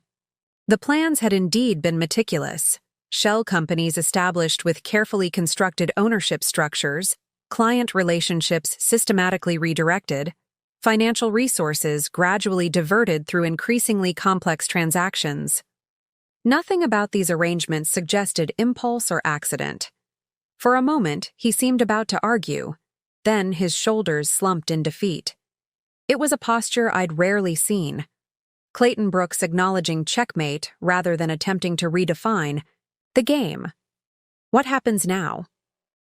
The question revealed his fundamental misunderstanding of our current positions. Clayton was still operating under the assumption that I was here to negotiate terms, that my presence in our former home indicated willingness to reach some mutually acceptable arrangement.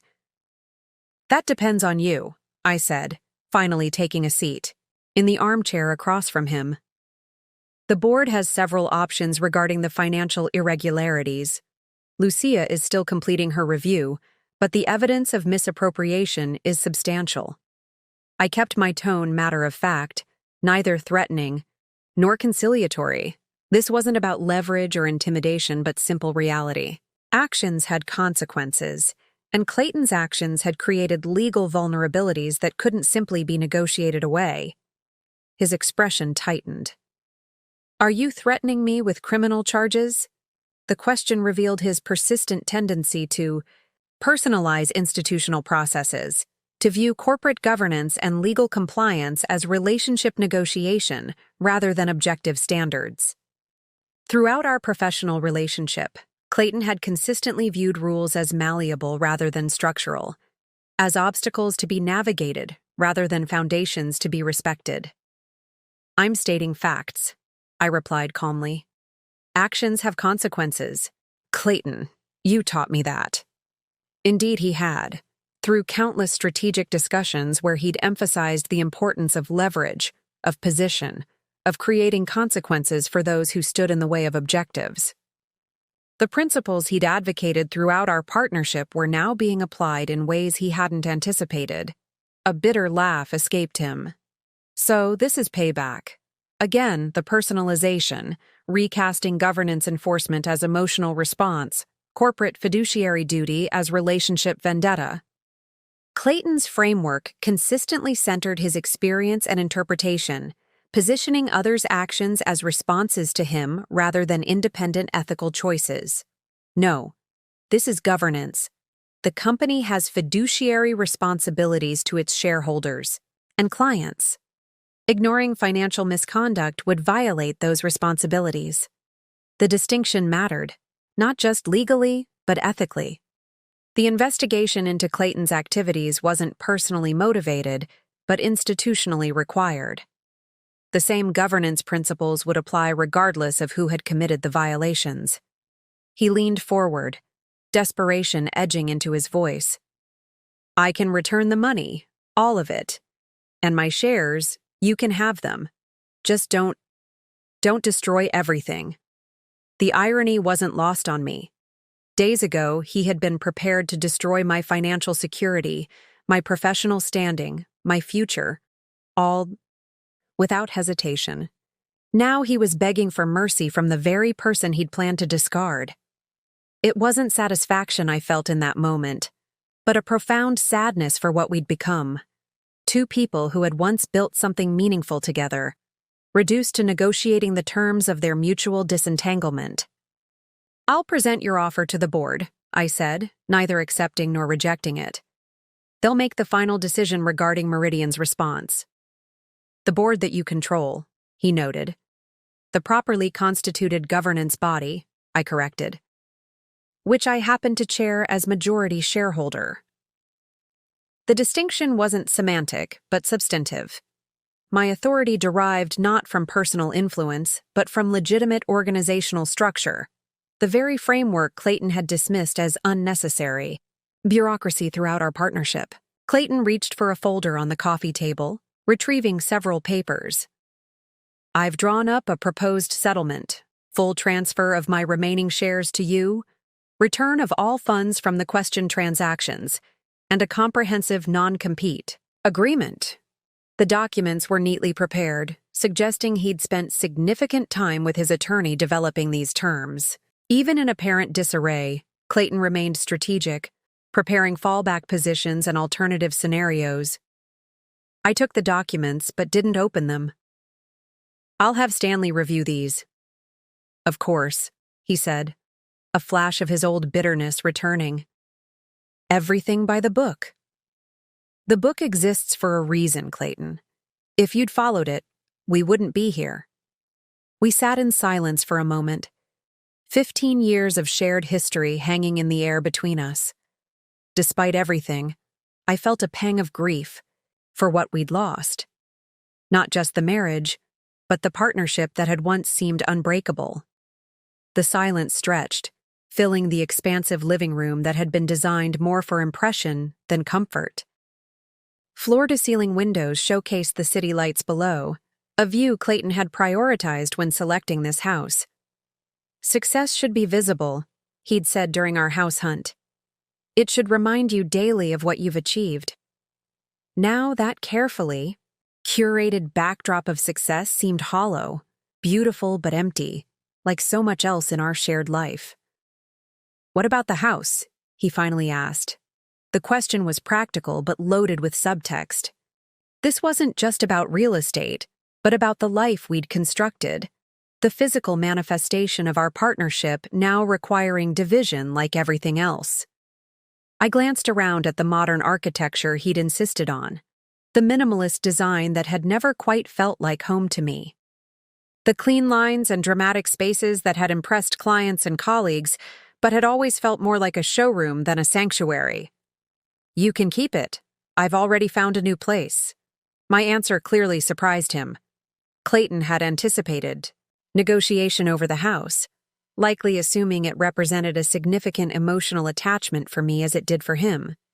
Its value as a status symbol made it a presumed priority in his understanding of my motivations. His head snapped up. You have? When? The genuine shock in his expression confirmed how completely he had misread me over recent years. While he'd been planning my removal from Meridian, I'd been establishing my independence in ways he'd never suspected. 2 years ago, I admitted. A condo downtown that I've been renovating slowly. It's ready when I am. The condo represented far more than alternative housing. It embodied my psychological preparation for this moment. While maintaining the appearance of commitment to our shared home, I had been creating a space that reflected my individual aesthetic and priorities, a sanctuary designed around my needs rather than impression management. Another piece of protocol. Winter he hadn't anticipated. Another preparation for the day I'd known would eventually come. Clayton shook his head slowly. 3 years of planning, a secret condo, a hidden ownership structure.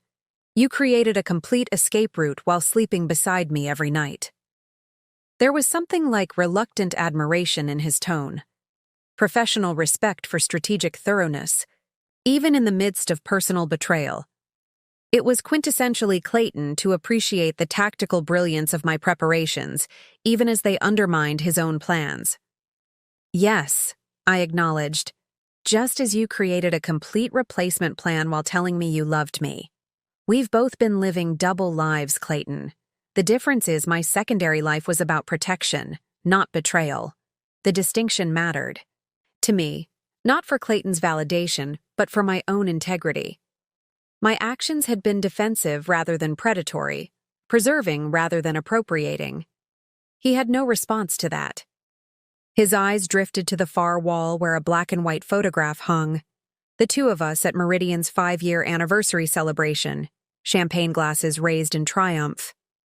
It had been a genuine moment of partnership, a milestone achievement.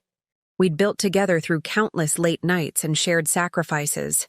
I followed his gaze, remembering that night clearly. We had been truly aligned then, complementary skills serving a shared vision. My operational excellence paired with his client magnetism had created something remarkable, a harmony that had produced success neither of us could have achieved. Alone, when did it change? I asked quietly, the question emerging unbidden. When did you start seeing me as an obstacle rather than a partner? The question caught us both by surprise, a momentary departure from the practical matters of divorce and asset division into something more fundamental. For a brief moment, the professional masks dropped, revealing the human uncertainty beneath. Clayton considered the question with unexpected seriousness.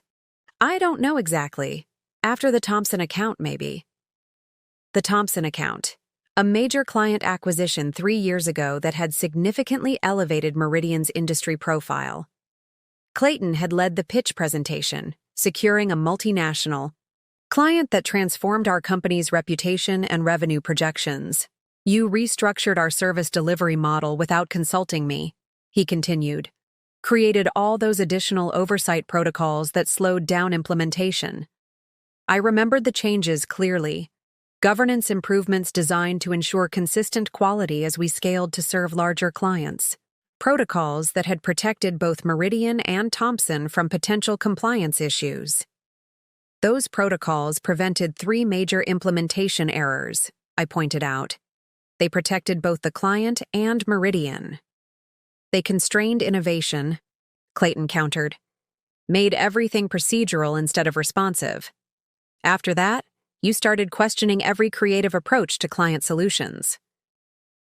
The divergence in our perspectives was striking. What I had viewed as necessary quality assurance, Clayton had experienced as creative constraint. What I had considered prudent risk management, he had interpreted as innovation obstruction. I was protecting what we built, I said, ensuring consistent quality as we scaled. You were building bureaucracy, he replied, without heat now, just stating his perception. Forms and approvals and documentation requirements. Stella understood the need for flexibility, for adapting quickly to client needs without endless review cycles. And there it was, the fundamental philosophical difference that had driven us apart professionally before the personal betrayal had even begun. Clayton valued speed and perceived responsiveness. I prioritized consistency and structural integrity.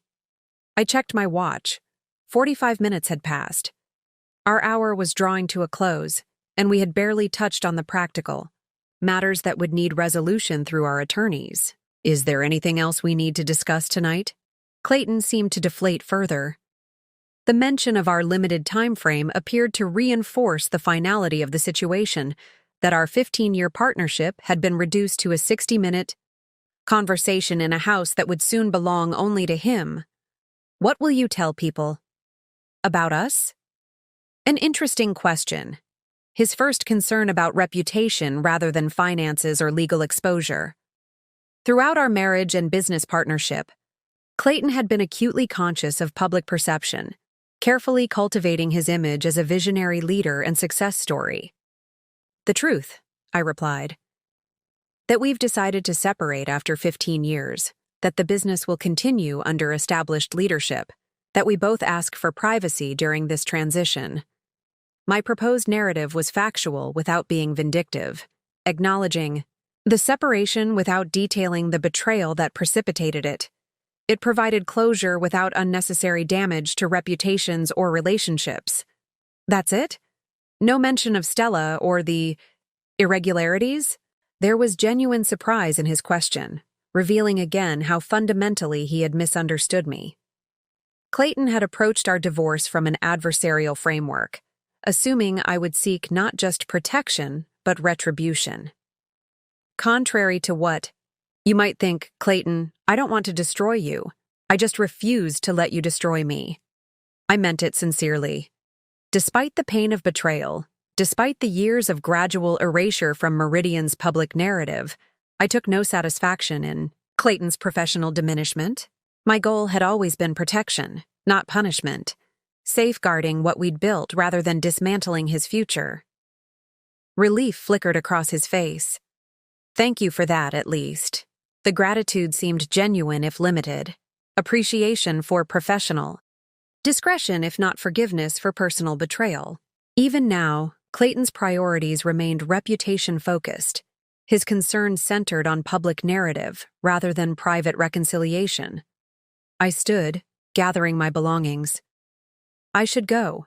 Have your attorney contact Stanley about the settlement proposal. My movement toward departure shifted something in Clayton's demeanor. The confident negotiator disappeared completely, leaving someone more vulnerable than I had seen in years. Was any of it real? He asked suddenly. The last 3 years, I mean. Was anything genuine? The question revealed a glimpse of the man I had first married, capable of introspection, concerned with authenticity beyond strategic positioning. It was the most human moment we'd shared in years, a brief connection amid the wreckage of our relationship. I paused, considering the question seriously. 3 years of maintained appearances, 3 years of documented betrayal, 3 years of parallel lives intersecting in a marriage that existed more in public perception than private reality. My commitment to what we built together was real. My hope that you might remember why we started this journey was real. My grief when I realized you wouldn't is real too. It wasn't the complete absolution he might have wanted, but it was the honest assessment I could offer. Despite the strategic preparations of Protocol Winter, despite the emotional walls I'd constructed for self-protection, there had been authentic moments amid the performance, genuine grief for the partnership we'd lost. He nodded slowly, accepting this partial truth. I moved toward the front door, passing through rooms filled with carefully selected furnishings and artwork, each piece chosen to create a specific impression rather than express a personal aesthetic. The house had always been a statement about success rather than a reflection of shared identity. At the door, I turned back one last time. The tableau was striking. Clayton alone in the cavernous house we'd purchased to celebrate Meridian's first major expansion, surrounded by the trappings of success but abandoned by its substance. "Goodbye, Clayton," I said quietly.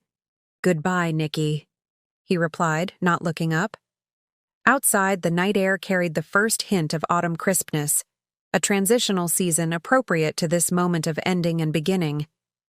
I descended the steps from his front door with a curious lightness, as if setting down a weight I'd carried for years. As I drove away, I felt the weight of the past 3 years lifting gradually. There would be more challenges ahead, finalizing the divorce, stabilizing the company, rebuilding trust with clients and employees. But the hardest part, maintaining the facade while preparing for this inevitable moment, was finally over. The dashboard clock read 8:12 p.m. Our anniversary, a day that had begun with divorce papers and ended with separation, was drawing to a close. The symmetry would have appealed to Clayton's sense of narrative, though the outcome was far from what he had envisioned when setting today's events in motion. My thoughts turned to the evidence Lucia had presented during the board meeting, the systematic attempt to appropriate Meridian, to erase my contribution, to claim exclusively what we had built together. A methodical betrayal years in planning, undermined by the very thoroughness Clayton had always dismissed as unnecessary. Clayton had misjudged me fundamentally. He'd mistaken my attention to detail for obsessiveness rather than thoroughness. He'd interpreted my careful documentation as bureaucracy rather than diligence. Most critically, he'd confused my patience for passivity. 3 years ago, when I discovered his betrayal was beginning, I could have confronted him immediately. Could have demanded explanations, threatened exposure, insisted on counseling. The emotional response might have been satisfying temporarily, but ultimately destructive. Instead, I chose the strategic path. Not out of coldness, but out of respect for what we'd built together. The company deserved protection, the employees deserved stability, and I deserved security. Traffic thinned as I turned toward downtown, toward the condo that represented my independent future rather than our shared past. The building came into view, a restored historic structure with modern amenities, character with convenience, substance with style. Everything the glass and steel showcase house we'd shared had never been. Protocol Winter hadn't been about revenge. It had been about survival, of the business, of my future, of my self-respect. In executing it, I hadn't become like Clayton. I'd simply used the skills he'd always undervalued to counter the threat he posed. As I pulled into the garage of my downtown condo, my actual home now, I allowed myself a moment of recognition. The anniversary that had begun with such cruelty had ended with clarity. Clayton had intended it as an ending. Instead, it had become a beginning. The elevator carried me to the 12th floor, to the space I'd been preparing in parallel with my professional strategy. The door opened to warm lighting, comfortable furnishings chosen for enjoyment rather than impression, artwork selected for personal resonance rather than investment value. I moved through rooms that reflected my own aesthetic rather than Clayton's curated prestige, functional but beautiful, sophisticated without pretension. This space hadn't been designed to showcase success but to provide sanctuary, not to impress visitors but to nurture occupants. In the kitchen, designed for actual cooking rather than mere appearance, I poured a glass of wine. The Cabernet had been aging for 5 years, a bottle I'd purchased to eventually celebrate a significant milestone. Tonight qualified, though not in the way I might once have anticipated. My phone buzzed with messages, updates from Cooper about secured systems, questions from Lucia about tomorrow's legal filings, confirmation from Erica about the all-hands meeting. The work would continue, the challenges would evolve, but the foundation was secure. I moved to the living room windows, looking out over the city lights. From this vantage point, I could see our office building in the distance, illuminated against the night sky. Meridian continued, its operations secured, its future reoriented toward the values and vision that had been increasingly sidelined under Clayton's leadership. Time for an upgrade indeed. Part 6. The rebuilding 6 months passed with remarkable speed. Winter melted into spring, and spring blossomed into early summer.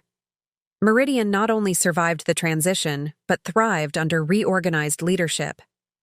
The morning sun streamed through the floor-to-ceiling windows of my office, Clayton's former space, which I'd redesigned completely. Gone were the imposing dark furnishings and intimidating layout. In their place, a more open configuration that encouraged collaboration rather than reinforcing hierarchy. Erica knocked lightly on the doorframe, tablet in hand. The quarterly. Numbers are finalized. Cooper says they're the best we've seen in 3 years. I smiled, gesturing for her to come in. Let me guess. Clients appreciate having dedicated teams again instead of being shuffled between whoever was available? Exactly, she confirmed, taking a seat. The Knox Group has expanded their contract by 30%.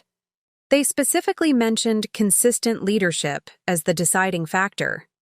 The irony wasn't lost on me. Clayton had always insisted that clients wanted the flash, the performance, the big promises. What they'd actually wanted was reliability, expertise, and follow-through, the very qualities he'd dismissed as unimportant. And the Denver office? I asked. Fully reintegrated and performing above projections. John Manning accepted the position as regional director. He's been instrumental in rebuilding morale there. This was particularly satisfying. The Denver team had been blindsided by Clayton's unauthorized sale of their division.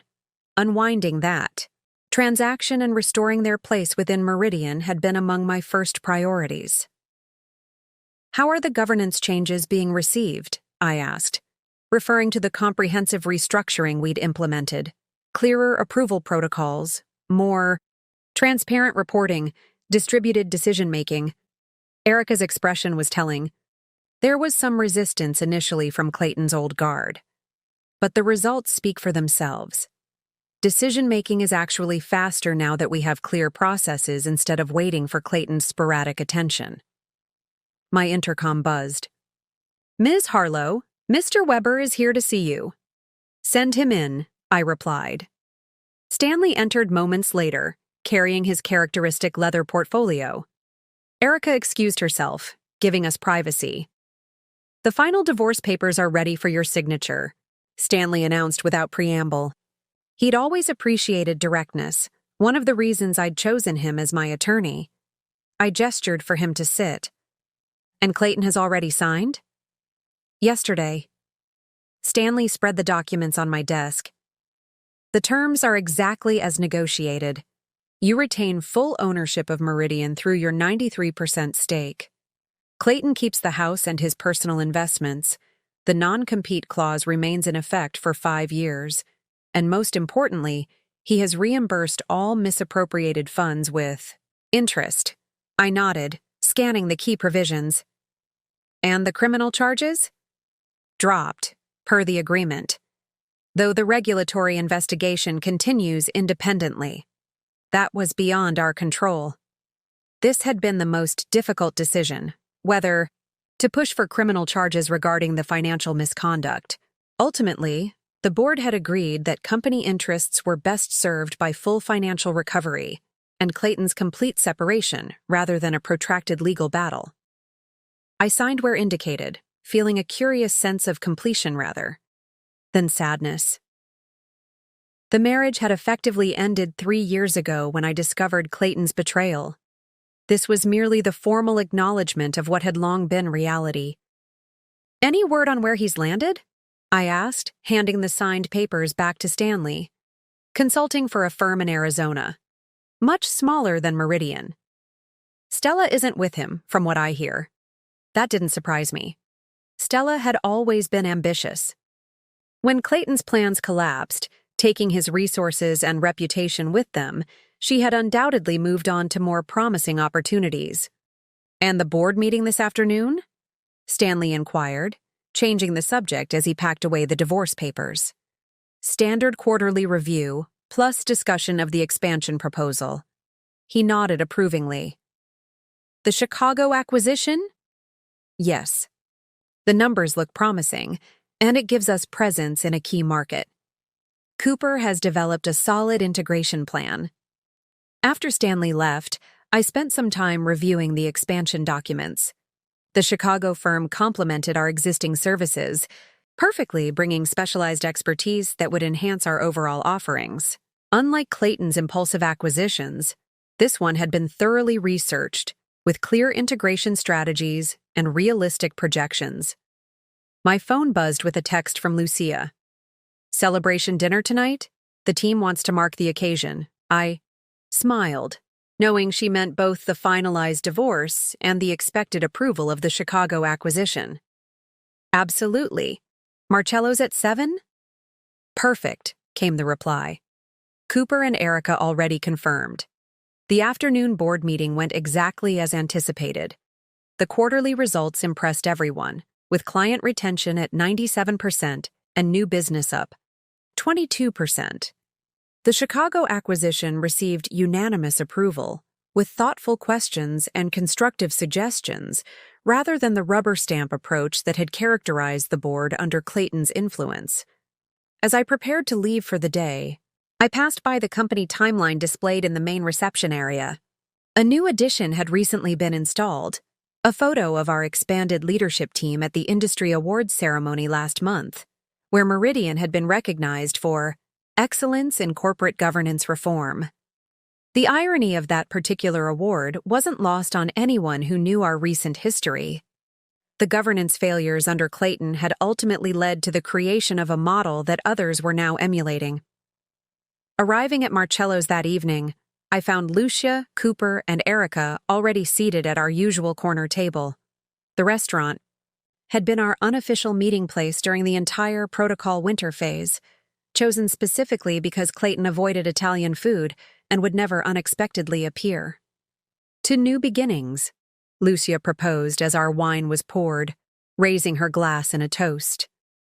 And to proper endings, Cooper added with a knowing smile. We clinked glasses, these three who had become more than colleagues through the challenges of the past year. They had been allies, confidants, and ultimately friends who understood what we had accomplished together. Have you heard from him? Erica asked after our first course arrived. Not directly, I replied. The divorce was finalized. Today, all communication went through attorneys. Cooper nodded approvingly. Cleaner that way.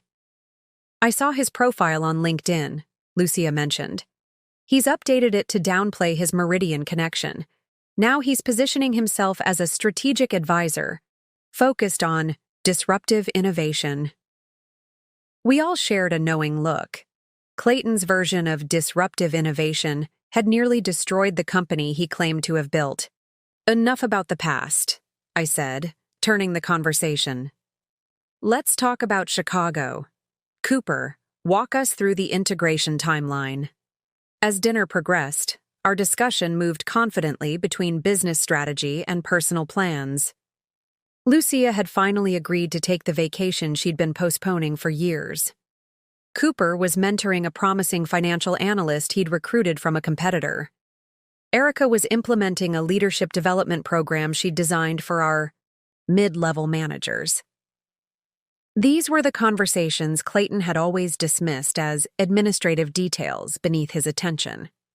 Yet these details, the careful nurturing of talent, the thoughtful planning of processes, the consistent building of culture, were what had made Meridian resilient enough to survive his attempted destruction.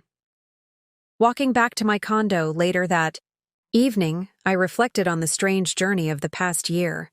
An anniversary marked by divorce papers had set in motion events that ultimately strengthened rather than destroyed what I'd spent 15 years building.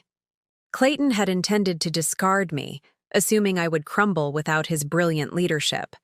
Instead, freed from the constraints of his ego and impulsiveness, both the company and I had flourished. My phone buzzed with an email notification, the Chicago firm's leadership announcing the acquisition to their team, expressing excitement about joining Meridian. Their message emphasized our reputation for collaborative leadership and ethical governance, precisely the values Clayton had always considered expendable. I smiled to myself as I entered my condo building. The night doorman greeted me warmly. "Good evening, Ms. Harlow. Busy day?" "Productive," I replied. "Very productive indeed." 1 year to the day after receiving those divorce papers, I found myself in San Francisco for the annual Industry Leadership Conference. Meridian had been invited to present our case study on corporate governance transformation, a thinly veiled reference to our post-Clayton restructuring that had become something of a legend in business circles. The irony of the timing wasn't lost on me. A year ago today, I had been standing in my kitchen, staring at divorce papers with a yellow sticky note. Now I was preparing to address 500 industry leaders about organizational resilience and ethical leadership. My presentation was scheduled for the afternoon, which gave me the morning to attend other sessions and network with potential clients. The conference was being held at the Fairmont, its elegant architecture a fitting backdrop for the gathering of industry elite. I was reviewing my presentation notes over coffee in the hotel restaurant when a familiar voice caught me, off guard. "Nikki." I looked up to find Clayton standing beside my table, looking both uncomfortable and determined. He wore an expensive suit as always, but it hung slightly loose on his frame, as if he'd lost weight. The confident posture that had once seemed so natural to him was noticeably forced. "Clayton," I acknowledged, maintaining my composure despite the surprise. "I didn't know you were attending." "Last-minute decision," he replied. "I saw Meridian on the presenter list." He hesitated, then gestured to the empty chair across from me. "May I?" I considered refusing but decided against it. Whatever he wanted to say, better to hear it directly than wonder. "Briefly, I have a session to attend in 20 minutes. He sat, placing his conference badge face down on the table, a small gesture that spoke volumes about his diminished professional status. "You look well," he offered, an opening platitude that felt hollow given our history. "Thank you," I replied, without returning the compliment. "How's Arizona?" A flicker of surprise crossed his face. He hadn't expected me to know his whereabouts. "Challenging. Smaller market, different clientele." I nodded, waiting for him to get to the point of this. "Unexpected approach?" Clayton cleared his throat. "I saw the announcement about the Chicago acquisition and the industry award for governance reform." He paused. "The company is doing better than ever." "Yes," I confirmed simply. "Without me," he added, a statement rather than a question. "I met his gaze directly. The company is doing better with proper governance and collaborative leadership. The absence of any particular individual is less relevant than the presence of effective systems. He almost smiled at that. Always the diplomat. Always precise, I corrected. There's a difference. Clayton's expression shifted to something more genuine, the practiced charm falling away. I deserved that. And more. He took a breath. I've had a lot of time to reflect this past year. About what I threw away, what I destroyed. I checked my watch pointedly. If this is an apology tour, I appreciate the gesture, but it isn't necessary. It's not for you, he said quickly. Or not just for you. It's... He struggled to find the words, unusual for someone who had always been verbally agile. I need to understand what happened, how I could have misjudged everything so completely. This was unexpected. The Clayton I had known would have constructed a narrative that minimized his culpability, that framed his failures as circumstances beyond his control. What do you mean? I asked, genuine curiosity overriding my initial guardedness. I had everything, he said quietly. A successful company, a capable partner, respect in the industry, and I risked it all for, what? A fantasy of being unrestrained? Some notion that I could do better without the constraints of proper process? I studied him, trying to discern if this self-reflection was genuine or merely a performance for my benefit. Why are you telling me this? Because you're the only one who would understand the magnitude of my miscalculation. He met my eyes directly. I didn't just lose a wife or a company. I lost the foundation everything else was built on, the credibility I'd spent a career establishing. For the first time since discovering his betrayal, I felt a flicker of something approaching sympathy. Not for the consequences he was facing, those were entirely deserved, but for the belated recognition of what he had carelessly discarded. What happened with Stella? I asked, more from curiosity than concern. A bitter smile crossed his face. She found a more promising prospect within 2 weeks of the collapse. Last I heard, she's working for Westbrook Consulting, still in client. Relations? I nodded, unsurprised. Stella had always been strategic about advancing her career. Clayton had simply been a vehicle for her ambitions, just as she had been for his. And the regulatory investigation? I asked. He grimaced. Ongoing. Their processes are thorough. The irony wasn't lost on either of us. The thoroughness he had always dismissed as unnecessary bureaucracy was now methodically documenting his financial misdeeds. Clayton glanced at his watch. I should let you go to your session. He stood, then hesitated. I'm not asking for forgiveness, Nikki, or a second chance. Those ships have sailed, and rightly so. Then what are you asking for? I inquired, genuinely curious about his purpose in initiating this conversation. Nothing, really, he admitted. Just the opportunity to acknowledge to your face that you were right. About the business, about governance, about most things, actually. It was perhaps the most honest thing he'd said to me in years. I found myself nodding in acceptance of this unexpected acknowledgement. Good luck with your presentation, he added, preparing to leave. Though you won't need it. You always were the better strategist. As he turned to go, I found myself asking the question that had lingered since that day in his office a year ago. Clayton, if you could go back, what would you have done differently? He paused, considering the question with unexpected seriousness. Listened, he finally said, to your concerns about governance, to your insights about client needs, to your warnings about proper protocols. He shook his head ruefully. I was so convinced that rules were just obstacles to my vision that I never recognized they were actually the foundation everything else depended on. With that, he walked away, shoulders slightly stooped, a sharp contrast to the commanding presence he had once projected. I watched him go, feeling neither triumph nor regret, just a curious sense of closure. Clayton's recognition of his errors changed nothing about the past year, yet somehow it smoothed a rough edge I hadn't realized was still there. My phone buzzed with a text from Lucia. "Front row seats secured for your presentation. Cooper says, break a leg." I smiled, gathering my materials. The past was finally settled.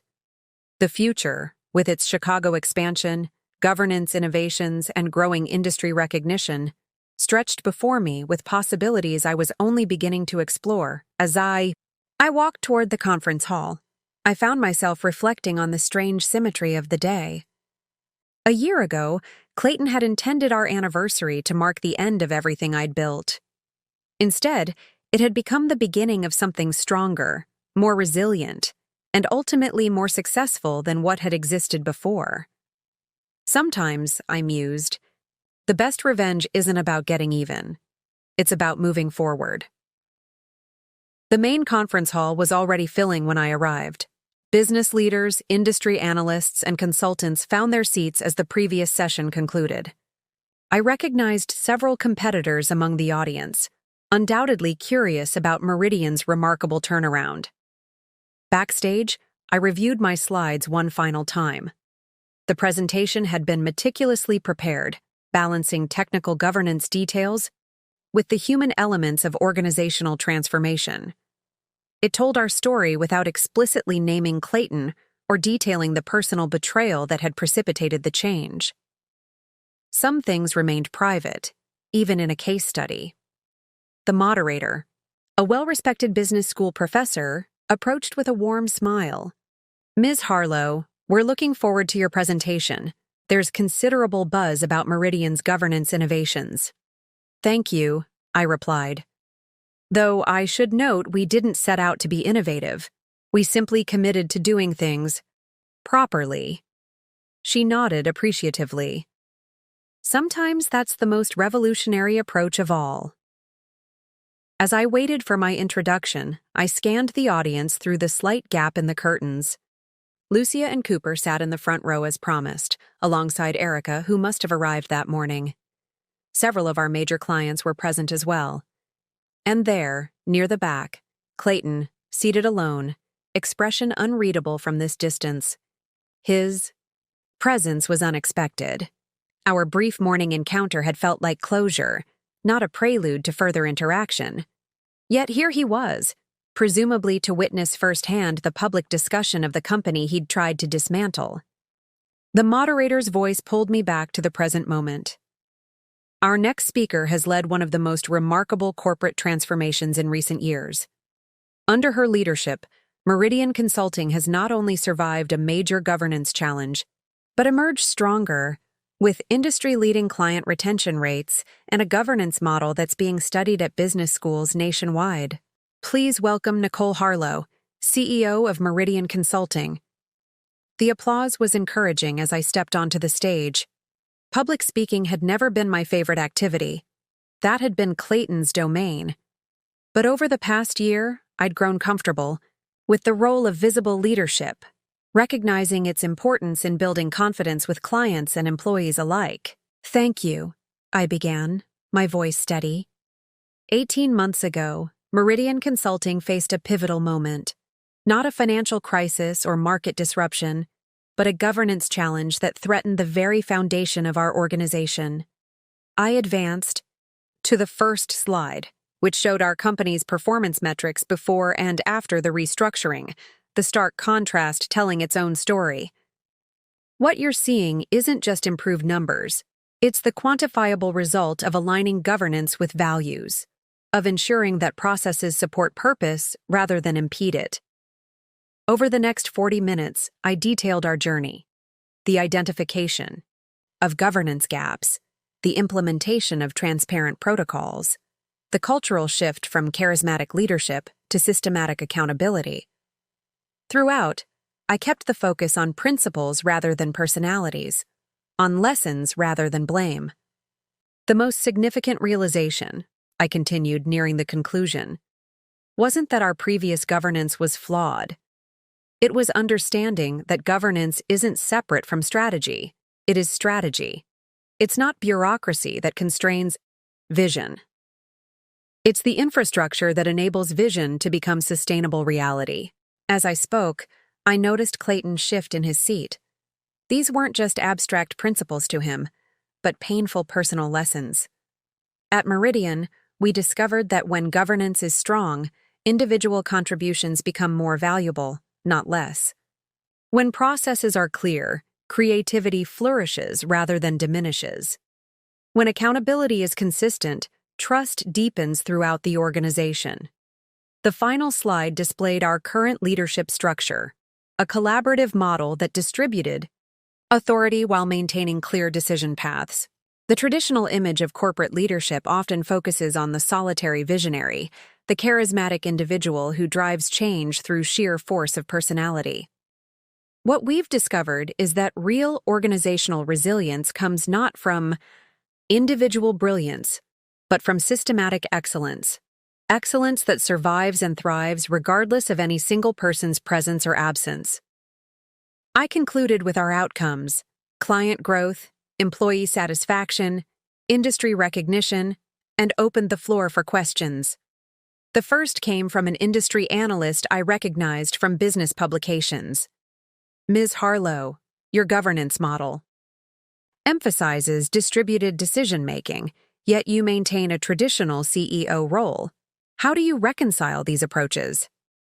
An excellent question that went straight to the heart of our transformation. The CEO's role in our model isn't to centralize decision-making, but to ensure the integrity of the decision-making process, I explained. My primary responsibility isn't to make every decision, but to guarantee that decisions are made at the appropriate level, with proper information and accountability. Leadership becomes less about control and more about creating conditions where good decisions naturally emerge. Several more questions followed, about client transitions, metrics for measuring governance effectiveness, and implementation challenges. Each reflected genuine interest in the substance of our approach, rather than the drama of our story. The final question came from near the back of the room. Your presentation emphasizes process and systems, but transformation usually requires a catalyst. What specific event triggered Meridian's governance revolution?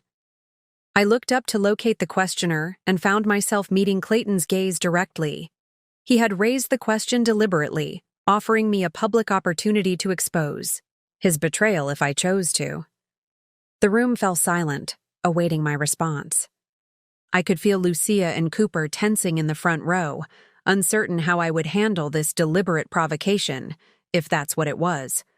But looking at Clayton, I saw not challenge, but something closer to acceptance. Perhaps even a desire for accountability.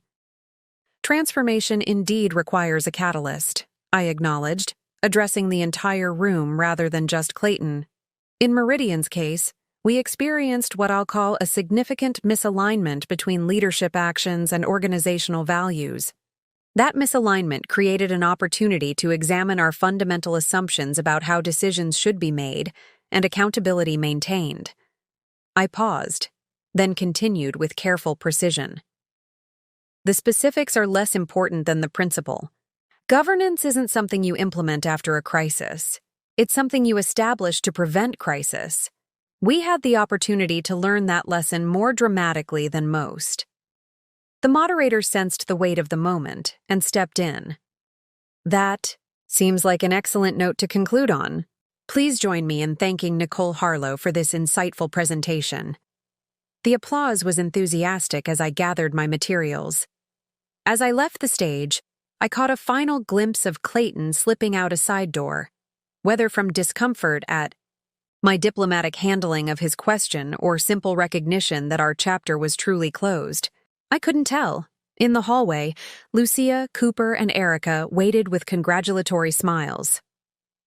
Perfect balance, Lucia commented, echoing Cooper's assessment from months ago. Professional without being impersonal. Was that Clayton who asked the last question?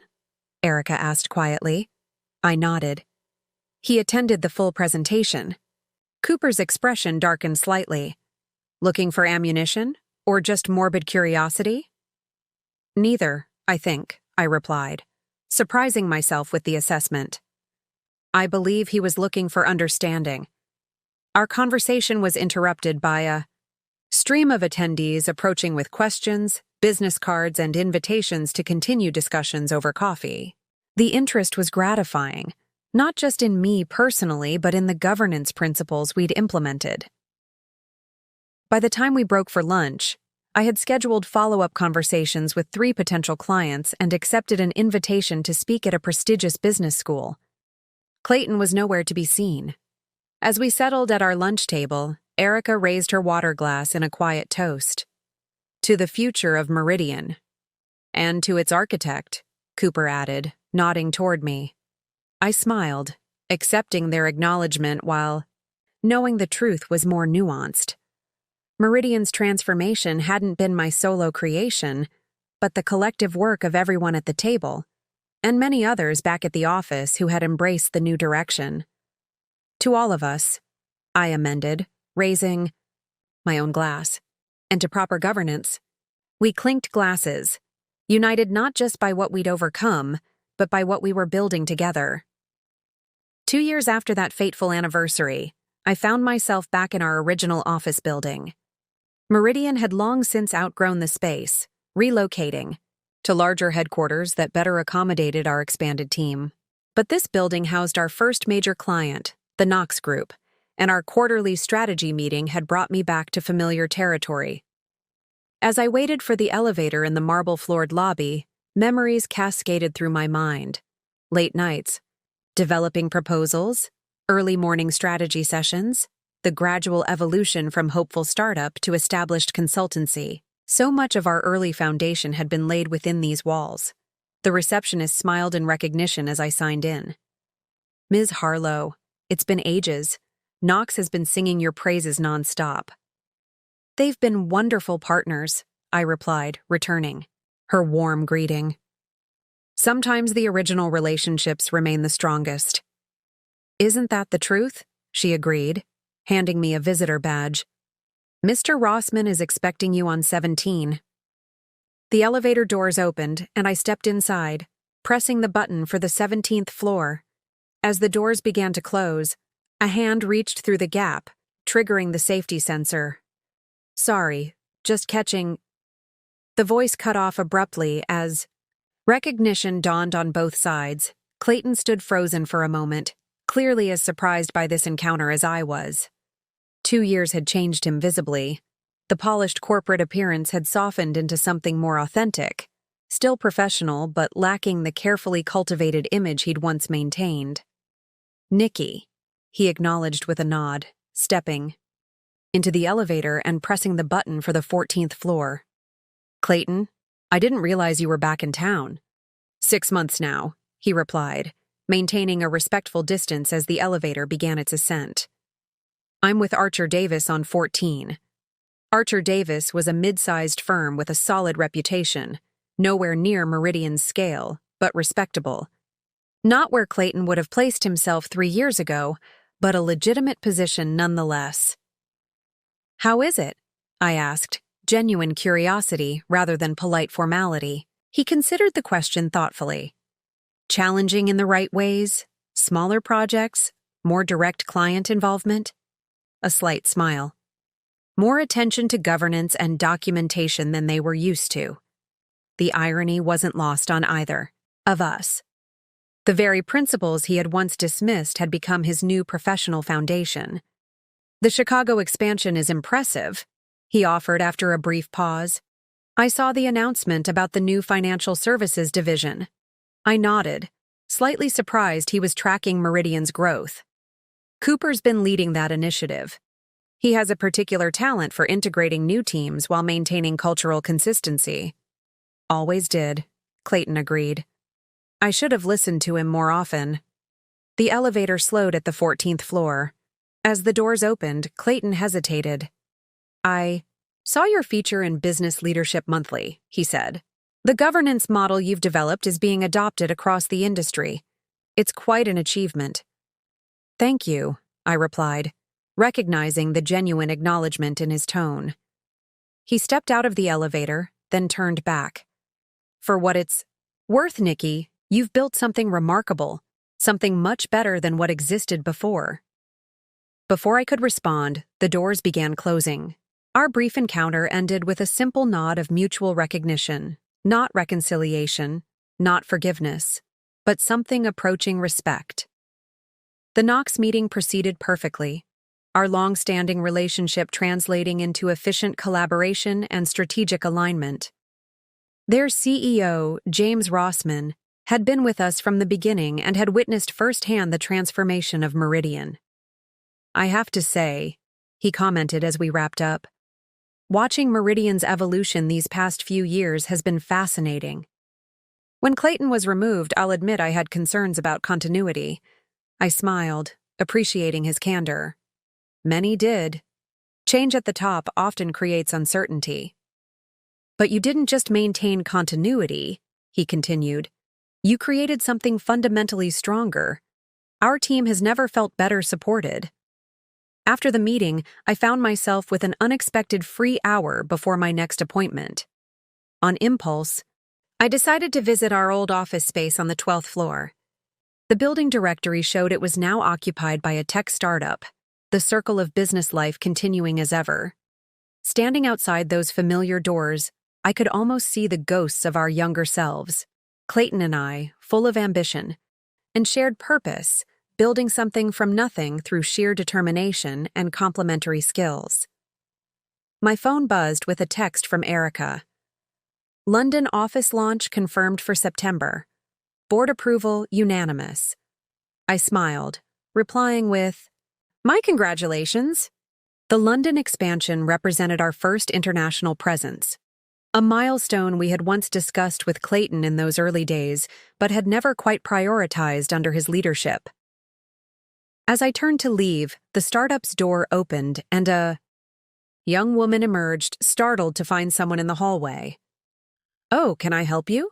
she asked. "Just reminiscing," I explained with a smile. "My company started in this space years ago."